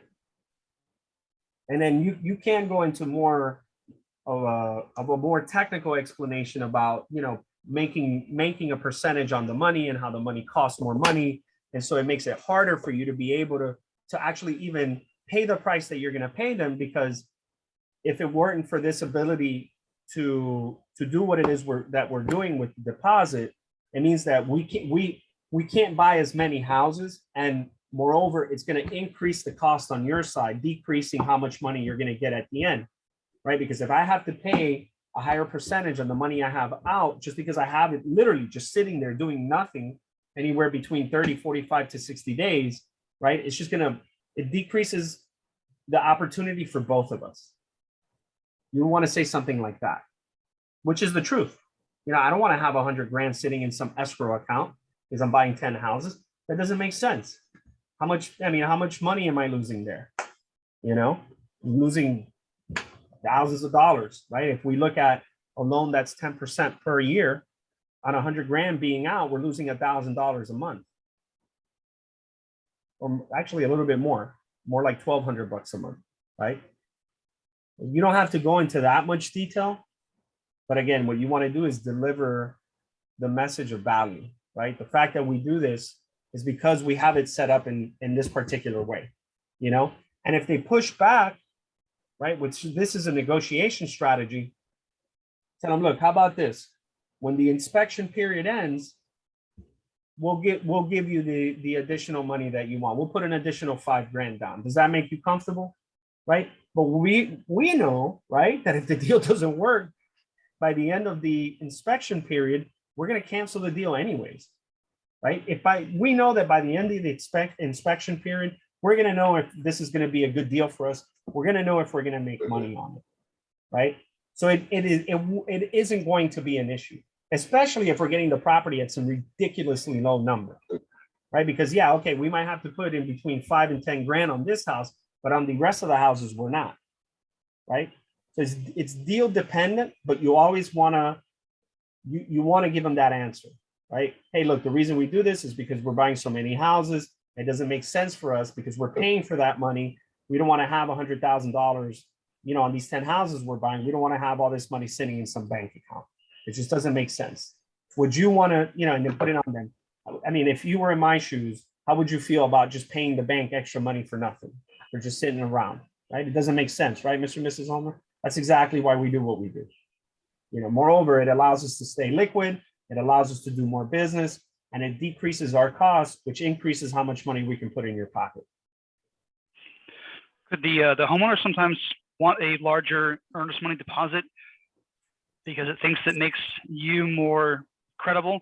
And I guess what I'm really going toward here is sometimes offering I haven't done this, but I've heard it works, is, you know, kind of treating the earnest money deposit as more of a formality and providing a proof of funds, because that's, in my mind, somebody who's new and doesn't really understand the purpose of an earnest money deposit. They want it bigger because they want some sort of proof or better feelings that you can close the deal. So I've heard that offering the your proof of funds kind of helps them feel more comfortable with whatever you're offering as a deposit. That's excellent, Dan. That's excellent. That's another way, right? Hey, look, and I do have the money. You know, here's my bank account statement. And you guys can give them my bank account statement. Doesn't matter. Right? Show them, hey, look, we got, you know, X amount of dollars in the bank account. It's not so much about the deposit, right? It's really about being able to pay for it. And part of the reason that I have so much money in my bank account, right, is because I have to stay liquid. Right? And again, because they are talking about multifamily in this case, and the amounts will be much more substantial than single family. Correct. I would still go with $500. And again, use the strategies that I'm telling you, right? And you'll see that it works. People are going to be like, people are not like amazing negotiators. You know, you tell them a good reason like that, they're going to back off, especially if you tell them with confidence. Mm-hmm. Right? You sit there, you're like, hey, look, I totally get where you're coming from. You know, I used to think the same way. And the reason we do this is because, etc. If they continue to push back on you, you tell them, hey, look, you know, at the end of the inspection period, once we've inspected the property, we'll go ahead and we'll put the rest of the money down. We'll put 10, 20, whatever, right? Because by that time, we know we're going to close on it. In between the inspection period and the closing date, it should really be only about 2 weeks. Not being, you know, taking away if the property has like liens and violations that we got to negotiate. And even then, it shouldn't take any more than 30 days, which is acceptable, right? But we don't want to put so much money up front, right? Because at the end of the day, what you want to look at it this way, right? When you guys start doing deals by yourselves, right? You're not going to want to put $10,000 of your money. Maybe you don't have $10,000 to put as a deposit, right? Because if you're doing this deal by yourself, right, you'll have $500, right? So like that, you can make the deal go hard because you got $500 for the earnest money deposit, right? But if somebody's asking you 10, 15, 20,000, right? I don't know about you guys, but I don't want to put 15, 20 grand of my money in some account. I don't No, want to have to liquidate whatever stocks or whatever it is that I have to be able to put this money out there. That's not going to earn any interest. I'm losing money. Go ahead, Dan. hey, question about the docket notes on the different foreclosure cases. I've been seeing a lot of requesting an assignment of the bid, or sometimes the winning bidder is unable to pay, or if they approve the assignment of bid. So if we see that, should we still come back to the property, or is there something going on that we should? That's a really The good question is- question, Dan. That's a really, really great question. What is the bid? When I've seen assignment of bid, usually it's an assignment from one, it's an assignment of the note, not so much of the bidder. But if you've seen something Okay. specific to the bidder, you know, the golden rule is if you don't see a release of list pendants, if you don't see a certificate of sale or certificate of title, it's still worth checking out. That's what I would say. You know, if it got foreclosed on, I want to say it goes to the second highest bidder, but I really don't know. I don't want to give you an answer. You know, I don't want to BS this one, right? No, I got it. Thank you. Yeah. You know, and if what I would do, Dan, to find out the answer to that question is I would call the clerk of courts and ask them that. Give them the exact case number you saw it. Give it to them. Be like, hey, look, on this case, I saw this. What does that mean? And see if they can answer the question for you. If they can't answer the question, then reach out to one of our attorneys. We do remember, we have resources. We have like about 3 or 4 attorneys that work with us. I got you. So what would be the process? I mean, would I just go to the website and find the 1-800 number, or is there a better way to call them? No, I believe if you go to, like if you go to Broward, for example, in Broward, if you type in Broward County Clerk of Courts and you go to the contact us, they have a general number that you can call. I believe you can just get Okay. transferred to like the foreclosure section. A lot of people have questions about this stuff. You know, hey, well, how do I register? How much money do I have to put in deposit to be ready to purchase a property? How long do I have to pay? You know, stuff like that.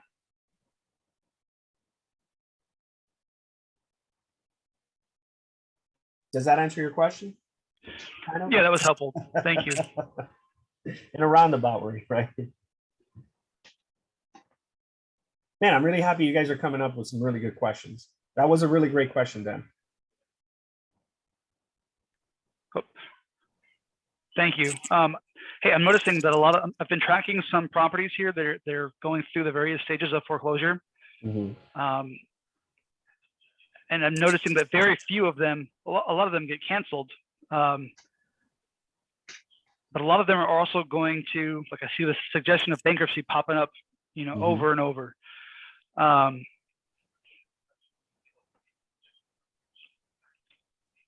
Do you have any suggestions on how to be competitive? Because it looks like there's, you know, other people out there doing the exact same thing outside of our group. You know, if there's a property that's in foreclosure that they're going to sell, you know, you have any suggestions on how to, you know, make our offer more likable than say somebody else's? So I think what you're asking is I heard that, so this is what I heard, right? Is that you're tracking a lot of the properties, right? You're doing your follow-up. When you do, you're checking up on their case and you're seeing that it's, you know, it's going along the timeline, right? It's going through the timeline. And then once they get close to a foreclosure sale date, what's happening is that they do a suggestion of bankruptcy, correct? Yeah, that's one example, and it happens a lot. And so what you're saying is, how do we approach these people that have done a bankruptcy in the face of all the competition? Yeah, that's one way to look at it. Absolutely. Okay. So what you want to do, right? What I do when I talk to people, when I go door knocking, right? How I differentiate myself from these other folks is that I try to deliver value. Like I tell people, look, a lot of folks are going to come up and they're telling you, hey, would you like to sell me your house? Would you like to sell me your house? We buy houses, we buy houses, we buy houses. But us, on the other hand, we treat each client like family. So we understand that buying the house, yeah, it's one aspect of it, but what do you really need? Right? And what you need is transparency. What you need is extra time to get your affairs together, right?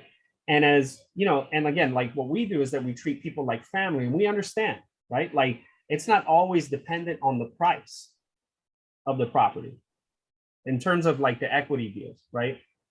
It's not dependent on the price of the property always, right? Because yeah, somebody might be buying the house for a little bit more, right? For a couple grand more, but how much is that couple grand worth more? Or how much is that money really worth if you got to move out sooner, right? Now you have to pay rent, right? Whereas we look at it differently, right? We're here to genuinely help you be able to resolve the issue and do the things that are necessary. So you tell me, Mr. or Mrs. Homeowner, what's really important to you, right? So what I'm trying to do is that I'm changing the conversation from a money conversation to a value conversation, right? To a conversation about what this person really needs, right? Like we had one client, one of the other students, Gabe, we went to go see a homeowner. Oh, and congratulations to Gabe. I know he's not here, but he got his first property under contract, and I think it's going to be a grand effing slam. This guy got a really good property under contract. You know, I think we have the potential. He has the potential to make like 40 or 50 grand on this deal. It's crazy. But anyways, there was one property we went to go visit where, you know, it was an equity deal. And what I did was that we changed the conversation from money to like, hey, look, you know, I see that you're in the bed inside the living room. Obviously, you know, there's something going on here with your health, right? We completely understand that. And we're not trying to rush you out the house. We're not going to bend your arm to get you out of here. We're not going to tell you, hey, by this date. As a matter of fact, how much time do you really need, right, in order to get your affairs together? So the conversation turned from, you know, talking about, you know, how much money. All right, H, no worries. How much money do you need to how much time do you need, right? In their case, they already had a realtor in their ear, which actually the guy gave them honest, good advice. The guy goes, hey, look, do a bankruptcy, stop the foreclosure sale date, we'll list it, and we'll try to get maximum amount of money, right? Which, you know, that's exactly what they did. We couldn't get that property under contract, but I'll put it this way. Those people were like on edge. These guys are investors. They're just trying to buy our house. They just want to take advantage of us to like, damn, you guys really understand. Right? So was this family, had they already decided they were going to give their house up, or did you convince them of that? No. I'll be honest with you. I don't think I've ever convinced anybody to sell me their house. And what I mean by that is not that it's not like that I've convinced them to work with us is something different. Right? That I've done. But to convince you will never convince somebody to sell their house if they do not want to sell it. You just won't. Gotcha. So that's okay. That was one of my huge questions. If they're not convinced, move on. Not move on. You want to follow up. Yeah, follow up. Follow up and remember to deliver value versus delivering, oh, I'm going to be the highest price offer. Because just because an offer is higher doesn't mean it's better. It just means it's higher. But how is this person going to treat you? Are they really going to be honest? Are they going to be transparent with the whole process? Right? So what I've recognized over the last 10 years is that people sell me their house because they trust me. Because they believe in what it is that I'm telling them. Because I come across as someone who they understand to be transparent and to be upfront. So typically what I do is that I come up and I'm like, hey, look, let's get the numbers out of the way.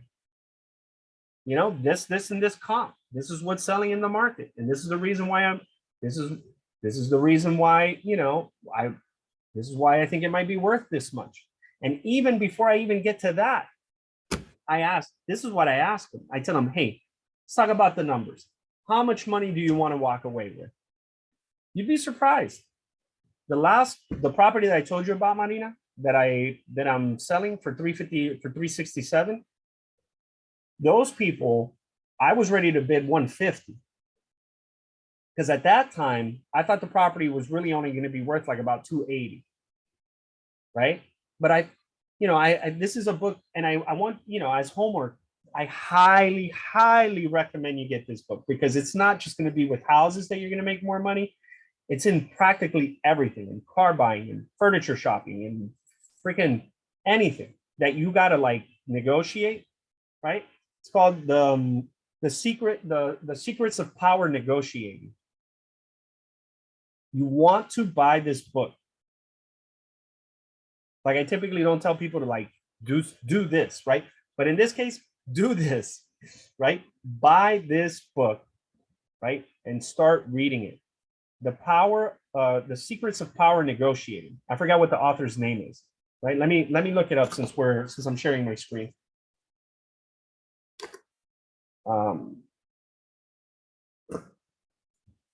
The Secrets to Power Negotiating. Here it is. It's this one. This book. So I'll give you an example. Again, these people, I get to their house, right? And I tell them, okay, guys,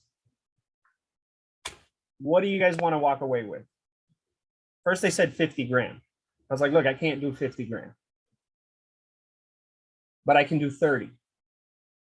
I was ready to give them 50 grand. I was actually ready to give them 40 grand because their loan was like 110 or 111. I wanted the property at 150 because I thought it was worth like 280. And I was actually willing to go, actually, I'm wrong. I was willing to go up to 50 grand, right? Because I was willing to pay 160 for it because the house was practically brand new.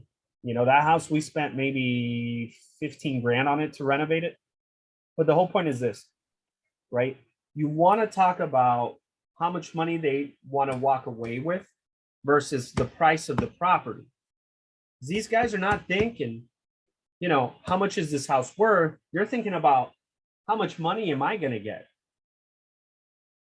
Right. And that's like one of the first principles that he teaches in that book, right? Is, you want to talk about how much money this person wants to walk away with. Right. So if this person tells you, oh, I'm happy with like 20 grand. And let's say their payoff is 110. You just got the property under contract for 130 versus whatever it is that you were thinking, right? Like in my case, I was willing to go up to 160.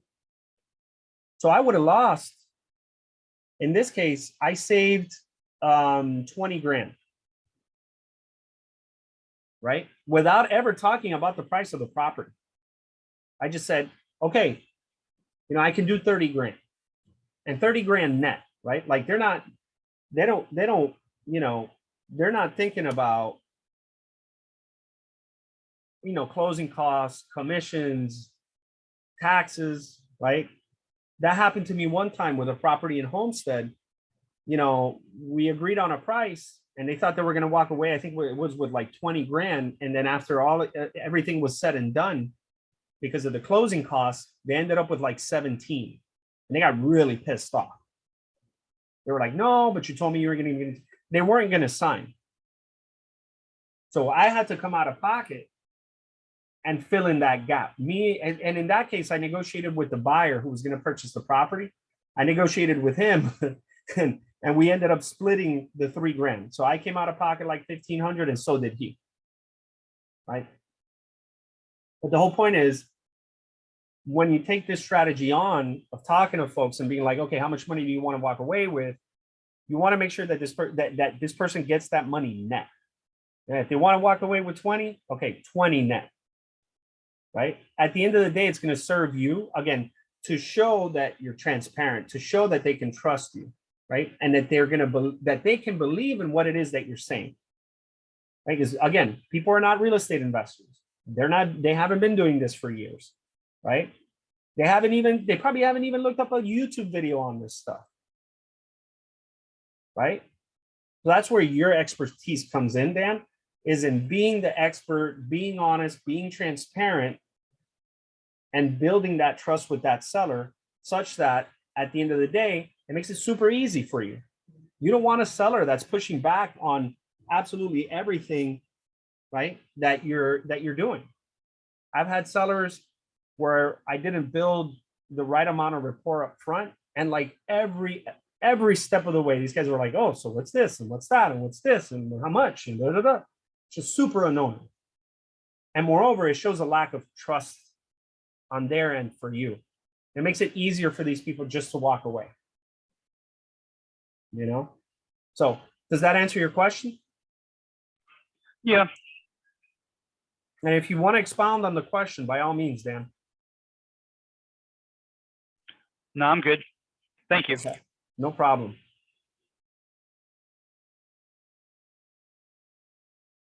Cool.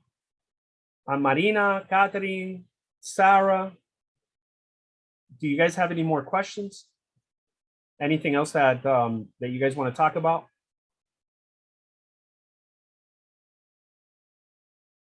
Okay. Okay. Well, cool, guys. Thank you. No, my absolute pleasure. So remember, like I had said at the beginning, you know, the intention of this particular, I'm just going to call it a support class, right? The intention was, right, that you guys understand. So let's make sure everybody understands how to search for these properties, how to approach the homeowner, and moreover, how to evaluate a multifam versus a single family. Then we fill on that intention. Okay, cool. I saw Marina's head nod. Now just, Yeah. okay, great. Good, good, good. Now, the outcome, right? What this looks like, what that intention looks like in the real world is that we have a property under contract by the end of December. So who's going to have a property under contract by the end of December?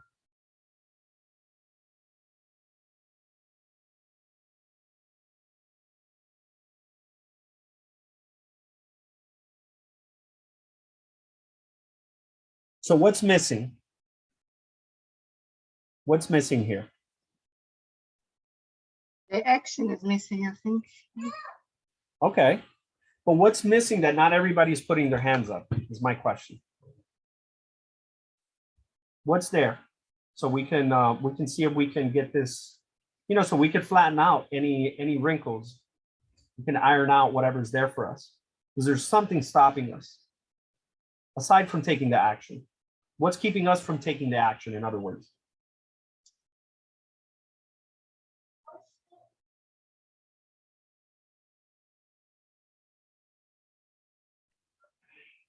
Well, I want to say that I will do it, but you know, having not done it yet, I'm not certain that I can. You know, I can put the work into it. I know that I need more practice with some of the skills.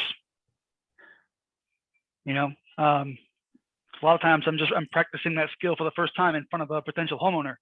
So I gotta find a way to practice, you know, what to say, you know, to, you know, myself in the mirror or something else. But in this case, it would be like, you know, door knocking, because in multifamily, the owner typically doesn't live there. So it's more like phone conversation if you get them on the phone. Absolutely. So in order for us to fulfill on this outcome of getting a property under contract, and I'll put it this way, whether it's a single family or whether it's a full or multifamily, right? I want you guys to be successful, right? And I'm here to support you. Like, that's my job as the coach and as the mentor, is that you guys are successful, right? What's the first step that you guys are going to take? What can, or actually, yeah, let's do it this way. Let's work from here to forward. I was going to work backwards, right? Where we have the deal under contract. What happened? Well, let's do it. Yeah, let's do it backwards. Let's unfold it backwards. So standing at the end of December, let's say right before, let's say the third week going into the fourth week of December, right? It's almost Christmas. You guys have a property under contract. What happened right before you put that property under contract? And I'll put it this way, excuse me, to make it easier. If we're gonna go to Disney, saying we're in Disney, what happened right before we went to Disney, right? Buy a ticket. Correct. We went to the front, we bought a ticket. What happened right before that? Had an idea to buy a ticket. Make plans. And that's almost at the beginning, right? But like really looking at it, like put it like if we're rewinding the tape, like if we could record the whole process right before we get to Disney and we're walking in through that gate. You said, what did we do? We walked up to the box office. We bought our ticket. What happened right before that? We walked up to the box office. We got there. Perfect. What happened right before that? Parked the car, got out of the car, got off the freeway, Correct. got on the freeway. Yeah, exactly. Got on the freeway, got off the freeway, put gas, got in our car, woke up or whatever, prepared to, put all our stuff, our luggage in the car. Before that, we woke up. Before that, we brushed our teeth. Before that, right? So looking at it like that, having a deal, standing and having a deal under contract between the 3rd and 4th week of December, what happened right before that? We had to have the contract ready for the homeowner to sign. We had to have the conversation to get to that point, of them signing the contract. Perfect. So they just signed the contract. What happened before that, right? We made the appointment, or we got to the person's house, or even before that, even after that, we built enough rapport and trust with the homeowner that they trusted us in selling us their house or their multifamily, right? What happened right before they signed? Probably reviewed it with them. Good. We reviewed it with them. We looked at the comps. What happened before that?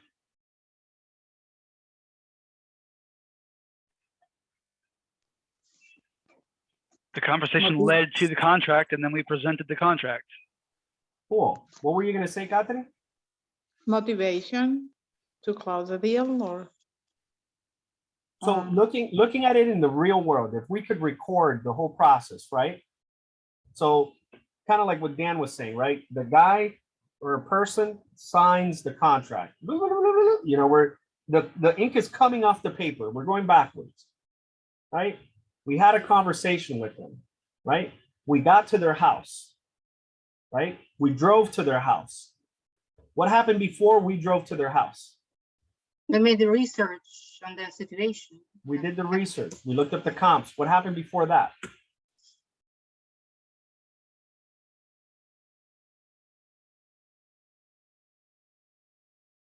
And they had a few contacts with them before doing it. Remember, looking at it like a videotape in your mind, right? We driving from their house backwards. We're driving backwards, right? What happened before that? Before we spoke drove with there? them on the phone multiple times. There you go. And what happened before we got them on the phone? We look on the database, like Correct. AIPI and stuff. And what happened before we looked them up? We had our criteria, what we're looking for. And what happened before that? We have an idea what we're aiming to do. Correct. Which is what? Our Have a deal intention. by the end of December. So, but before you make the phone calls, right? Before you set up Mojo Dialer or whatever dialing system, or if you're going to do it manually, before that, where are we? We're here right now. Does that make sense? So can you now play the tape forward? What's the next step for you guys? What's the action step now? You got to find the properties. Correct. You got to get a list, right? We got to get a list. Where is it? It's a lot of writing I did. Right? We're here right now. That's the next step. Pulling the list. Right? Now we play the tape forward. Pull the list. Right? Get that list onto Mojo Dialer or whatever. Make the phone calls. Build rapport. Ask questions. Set the appointment. Drive to their house. Meet with them. Build more rapport, more trust, deliver more value, get the contract signed. You guys see that?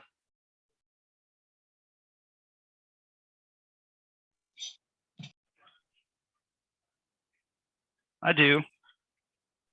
And I imagine that included in some of these steps is going to be where we do our rough inspection of the house, or do we not do that for these types of deals?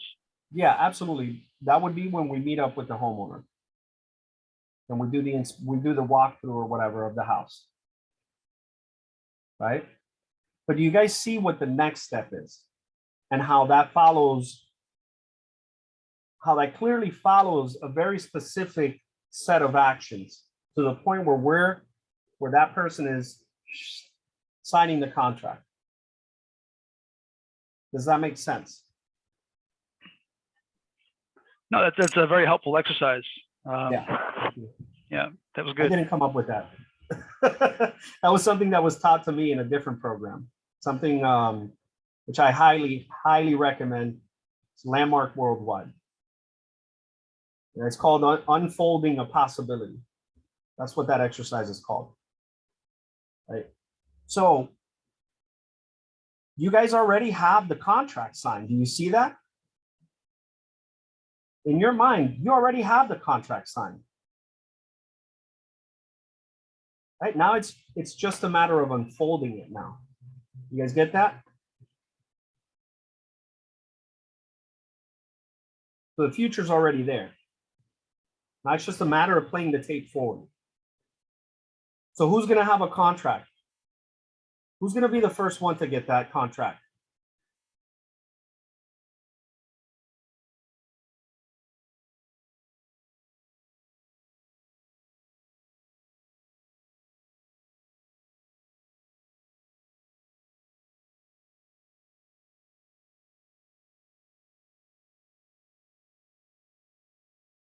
So what's stopping us? We're going to go right back to it.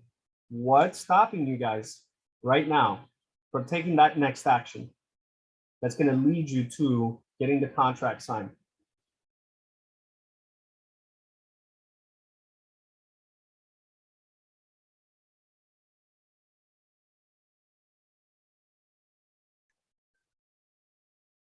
Antonio, how you Jump doing, in, man? Jason.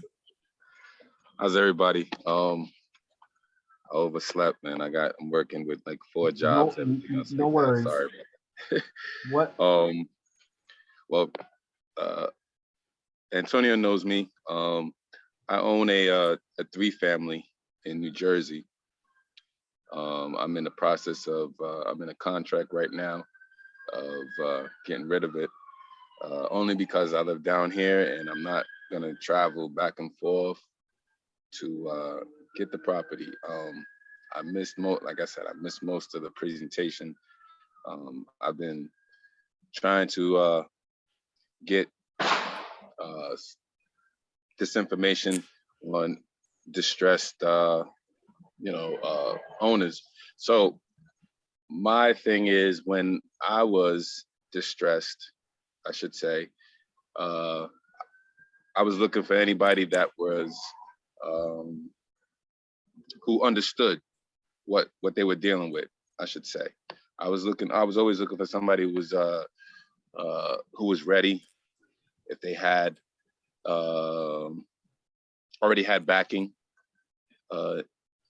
So if that helps anybody, that's what I look for, or I should say, when I go out here, I'm going to find the owner who's totally over their head. They don't want it anymore. They're just trying to get out. I wouldn't say the same approach is for single family. but they got to know what I'm up against, because basically two things are happening. I'm losing my cash flow, if there's any, at that point, you know, because if it's under distress, I'm not making my mortgage, and that multifamily landlords, if they're in distress, they're just trying to save their credit. They're trying to just either get it sold so that we don't have a bad credit thing, or it's just, that's mainly what it is. I'm trying to make sure that if not exactly the mortgage is paid, or just leave with a little something. Totally, there's no like looking for a large profit. They're just trying. We're just trying to make sure that we don't mess up our credit, because in some cases, the multifamily isn't our main house. Isn't my main house. This is something that we're trying. Me and my wife are just trying, or me and this partner, we try to, we're just trying to get out. You know, that was in the case of me. You know, I'm not in any trouble now, but when I was, it was like, yo, we were scrambling. We were trying to, like, should we just sell it for what we owe? You know, just trying to get out, blah, blah, blah. I mean, we found our way out, but, I said, like, I know what I'm looking for, because that distressed landlord who is either wifed up or he's partnered up, one of the two things is going to happen, that they're arguing amongst each other. Not arguing necessarily, but we just have to save our credit. We just have to save our credit. And that's mainly what I would look for as far as any of these properties, only because I wouldn't look at the big companies, because, you know, they can write it off or anything like that. But the husband and wife, most definitely, or the two partners, or even the single name person, a single name person, they're definitely in trouble. So, and they just trying to make sure that they can save their credit. When it comes to this, is as far as my experience, you can the saving my credit was the most important thing. I didn't want to go down and they repossess the property, and then I still have to pay on it. That was probably the most scariest thing out of it all. Like, you know, they sold it for, let's just say 100,000, and I would still have to come out of pocket like 50,000 and figure that out. That's the worst, you know. And so if that helps anybody, you know, that, you know, the scare tactic, you know, it works. Believe me, it works, but it's the truth. You know, a lot of times the truth is the most scariest part. Is like, you know, listen, you know, I would my approach, how I would try now to get somebody to do it. I mean, when I talk to Antonio later and try and get this recording done, I would approach mostly the owners and let them know that, you know, we could still save your credit, but, you know, maybe 10,000, you know, we're trying to get a client in and try and see it or whatever. But mainly, you know, I would try and do just that, you know, try and make sure that mortgage was paid. That's such a great contribution. Thank you, Jason. You know, I mean, you guys heard it from him, right? He is a tired landlord, right? For whatever reason, he's tired of having this property. I mean, that's such a great contribution. Thank you so much, Jason. No problem, no problem. I mean, like, and that's it. A tired landlord. My wife and I, we got to a point, not even that it wasn't making any cash flow. It was just at the point of now we didn't want to keep doing it. Like we didn't want to keep the back and forth, that was one. And that's another thing. If you can find a landlord who's out of state, like, you know, when we do the search and stuff like that for the owner, and he's out of state, so that's easy peasy. You know, lemon squeezy, exactly. You know, get them. They're so tired. They're like they don't even come down to. They don't even come down to Florida and look and want the easiest way. How could I get this out of my hair? And so and that's it for me. I'm in, you know, getting rid of my house up there. I'm just like, oh, the buyer, is he ready? Does he have that? Is he ready to go? And, you know, and I'm not even in distress. How about that? I just want everybody to know I'm not in distress. I'm not in foreclosure, anything like that. I'm just one of those motivated owners who I want out because I'm not up there no more. I don't want to make the visit. I don't want to make the trip. You know, I just don't want to do it no more. So, yeah, so that's pretty much where it's at. Out of state owners, most definitely. I would get on the phone with them. I'm like, hey, what are you doing with this house? You know, listen, are you in distress? They may not even be in distress, but they just looking for, you know, they have time to get a real estate broker. And they just want out. They just want really out, you know, and that's it for me, you know. But sorry, I didn't mean to take over like that. Oh, no, by all means. I mean, that like. Well, that was helpful, man. Thank you. Yeah, you just summed it up. You just summed it up. You know, and when you guys pull that list, you can sort by owner state. And you could hit up people like that. People that do not live down here. Right? Thank you so much for that, Jason. You know, that puts it in perspective for everybody, right? And touched on what we talked about earlier. A lot of the folks that are having issues with the property understand the power of their credit, understand how important it is to get out of debt. Right? That brings me back to the original conversation, right? What's keeping us from helping folks like Jason out? So when I say who's the first one to have a contract, right? It's like who's willing to step into that commitment to helping people out, right? Who's going to take what it is that we did for 2 hours and 3 minutes so far? Actually, a little less because we started at 7:05, but right? You guys heard it from him. So again, I asked the question, who's going to be the first one to get a property under contract?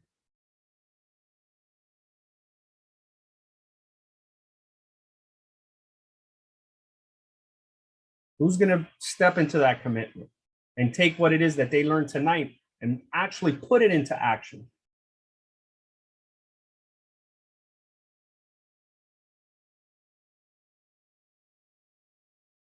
There you go, Jason. Dale. Good. Jason, I'm here to support you 1000%. And considering that you have walked that line, you understand how important this is for people. Because remember, guys, again, like we were discussing with Daniel earlier, it's not about the price. It's about the value that we deliver. It's about the peace of mind we offer people. It's about the flexibility that we have. And it's about our commitment to help others, guys. Right? So we're going to leave it at that. Jason, I got your back. Marina, Catherine, Daniel, Sara, everybody that's on this call, I got your back. That's why you guys came into the program, to have somebody that's going to support you and help you out through the entire process. Okay, so I'm here, as you guys know, and as Gabe will tell you, who's putting it into action. He's already got He's going to get potentially another property under contract soon, right? I'm here. I'm literally a text message away. I'm a phone call away. I'm an email away. Don't let this go in one ear and out the other. Put it into practice. Put it into action. Step into the commitment. Step into the future we created here, guys. Don't let this be just another webinar. This is real life. This is part of the reason that I didn't do like webinar style, because I wanted to talk to you guys. I wanted to hear from you guys. Okay? So with that being said, before we close, any questions, any more questions? And Jace, yeah, I'm gonna make the recording available in the next 24 hours. I gotta let the thing process on my computer. Once it's done, then I can upload it. And tomorrow you guys will have the link for this support class. Okay. Okay. Like I said, Antonio, man, like I said, I've been with you for a minute now, and like I said, the work you do, man, I appreciate it. I've just been really busy, where this thing works. Let me tell you guys, this thing works. What he's saying and everything he's done, it's just about the follow through. It's just the follow through, man. It's and I know some people are like, they don't want to approach people. The thing that I got over about approaching people, I just put myself in their shoes. What did I need to approach myself? Like, what did I want somebody to say to me? And whatever that is, man, you guys could say it. The only thing they could say is no. And that's I always thought that was the biggest thing, but it's the smallest thing. But it'll be the greatest thing, because then you can just move on to the next one. But trust me, oh yeah, and one more thing. When I was in distress, I was hoping the first guy that called me back, but he never did, and because then at a certain point I was looking for somebody to help me, and there was nobody there. But the first guy, he never called me back. But I mean, like I said, I ended up getting myself out of it. But please don't ever give up, man. That's the only thing I can say. So I'll talk to you guys. Oh man, I don't think I can. Go ahead, Dan. Sorry. I got something that's been bugging me. I have been essentially threatened with like, do not call, do not text people. And I'm not sure when I need, like what the rules are, when I can call, who I can't call, and how to make it legit. So I'm not worrying if I'm gonna get, have to, change my phone number or whatever. But that's something that's been bugging me. Gotcha. So to answer your question, right? If somebody asks you not to call anymore or to text anymore, don't call or text them anymore. If you go door knocking and somebody tells you, hey, you're trespassing, we don't want you to come back, don't go back. No, I mean, like if they're on a do not call list or something like that, or do not text list.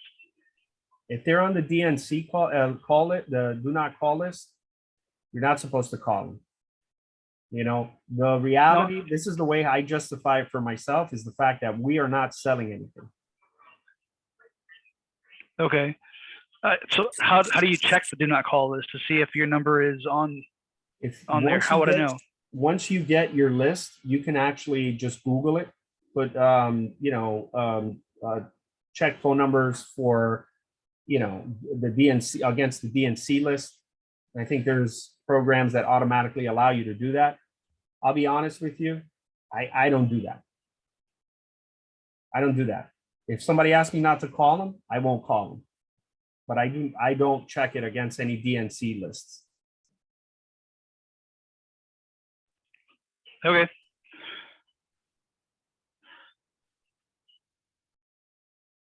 I know that's not like the real clean answer is, run it against a DNC list, an automatic software that does that for you online. I'm sure there's 1,000 websites that do that for you, right?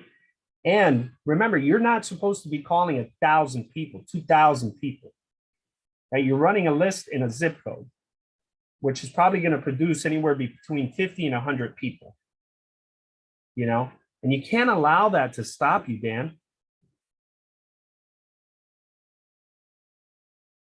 Right? These, like Jason was saying, these folks need help. And again, if this person tells you not to text and call them, do not text and call them anymore.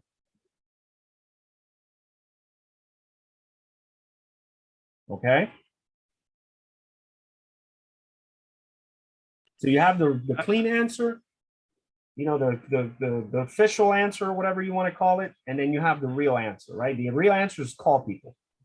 Well, I ran into a situation where there was a lady who told me to stop contacting her, and I'm watching her house, her case number, like move closer and closer and closer. Like she went in, like she had that auction date, and she did the, you know, suggestion of bankruptcy. I haven't checked on her in a few weeks, but it's she's either going to figure out how to stay in her house, or she's going to like be scrambling for, you know, what to do if she can't. Yeah. You know, I mean, so do I just give up on her? Or?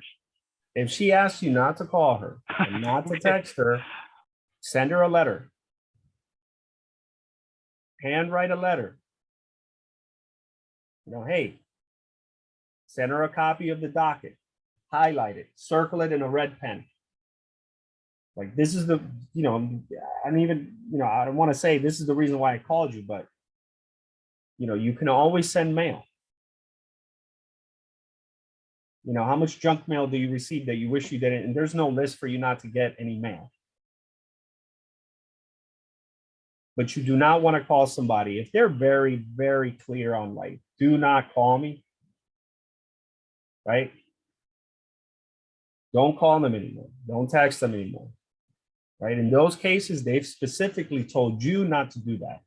So don't do it. Send them a letter, handwritten, with a copy of the docket, circle it. Hey, this is what's going on. I'm just trying to help. They might even return the letter. I've had that. I've had somebody write on the letter, you know, hey, please don't send me any more mail. So, and that's not those are not the people you want to be focused on anyways, right? Like Jason was saying, they got to a point where he's like, bro, every time the phone rang, I was hoping it was somebody that could help me. Those are the people you want to help. And so it's a matter, I think in your case, it's just a matter of focusing that energy from like, oh man, I really want to help them, to I'm only going to help the people that want help.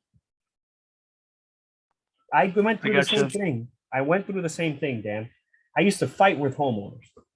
I used to literally be in front of their house and be like, oh no, but you don't understand. Oh, but I don't want you here. Ma'am. It's like they were going to die or something. And then I learned that the people I want to work with are the people that genuinely want to help. They're just like Jason said, they're literally waiting for somebody to show up. I had one client that was like, oh my God, thank God you showed up. I had an attorney that was sending me referrals that was like, oh my God, thank God you gave me a call back. I have somebody that urgently needs your help.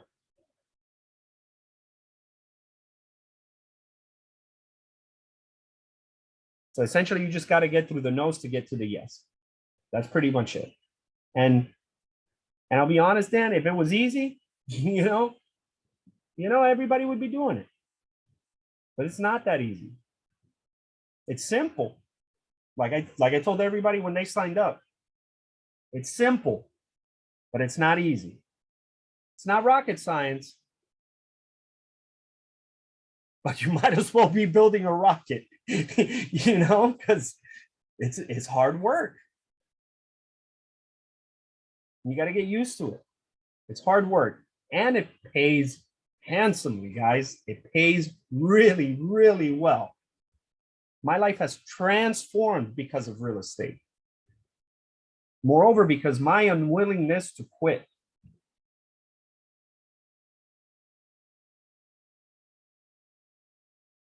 And I promise, when you hit, you will hit. And it will change your life. Maybe not on the first or the second deal. I believe that. Yeah. Yeah. But the more, this is one thing I was telling my friend the other day, you know, real estate is the type of thing, it's not like a regular job. Because everything you learn in real estate, you can take it with you. Wherever you leave it, you can pick right back up and keep going. You know how many, I've quit twice already. I got burnt out. I stopped for like 6 months the first time. And then the second time I nearly stopped for a year. I was done. Me too. Yeah, it happens. What do? You get back on that horse. You know, take a break if you need it. Take a break. You know, I saw you do martial arts. You do, I think, jujitsu, right? No, it's right now I just teach at a preschool a couple times a month. Okay. You know, it's easy money. I saw you geared up with a black belt. That's what I was saying, right? Do Yeah, that for a while. I was. Yeah, do that if you need to. You know, take a vacation. You know, go to the Keys or something. You know, that doesn't have to be anything expensive. Refocus yourself, but get back on that horse, because this is going to change your life, dude.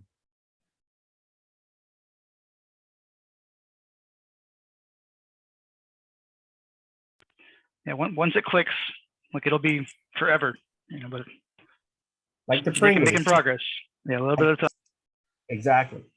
It's progress, not perfection. Number one, right? And number two, you said it. It's like the Pringles. Once you pop, the fun don't stop. There's something else I could refer to, you know, when you do it for the first time, that's also great, right? You guys know what I'm talking about. Once you do that, you're like, oh man, this is great. Want some more of that, right? Same thing with real estate, man. I just wanted to kind of make a joke, but yeah, guys, with that being said, it's 9:17. I really appreciate you guys being on this call. Without you guys, I cannot be a mentor. I cannot be a coach. So I really, really appreciate you guys being on time. I appreciate you guys sticking with the entire presentation and the entire support class. As I said, as I mentioned before, please reach out to me if you have any questions, if you're having any doubts, if you have a sticking point and you can't get past or you need extra coaching, I am here. That's why you guys paid to be in the program. Okay? So with that said, guys, have a wonderful evening. Again, thank you. Thank you, thank you, thank you.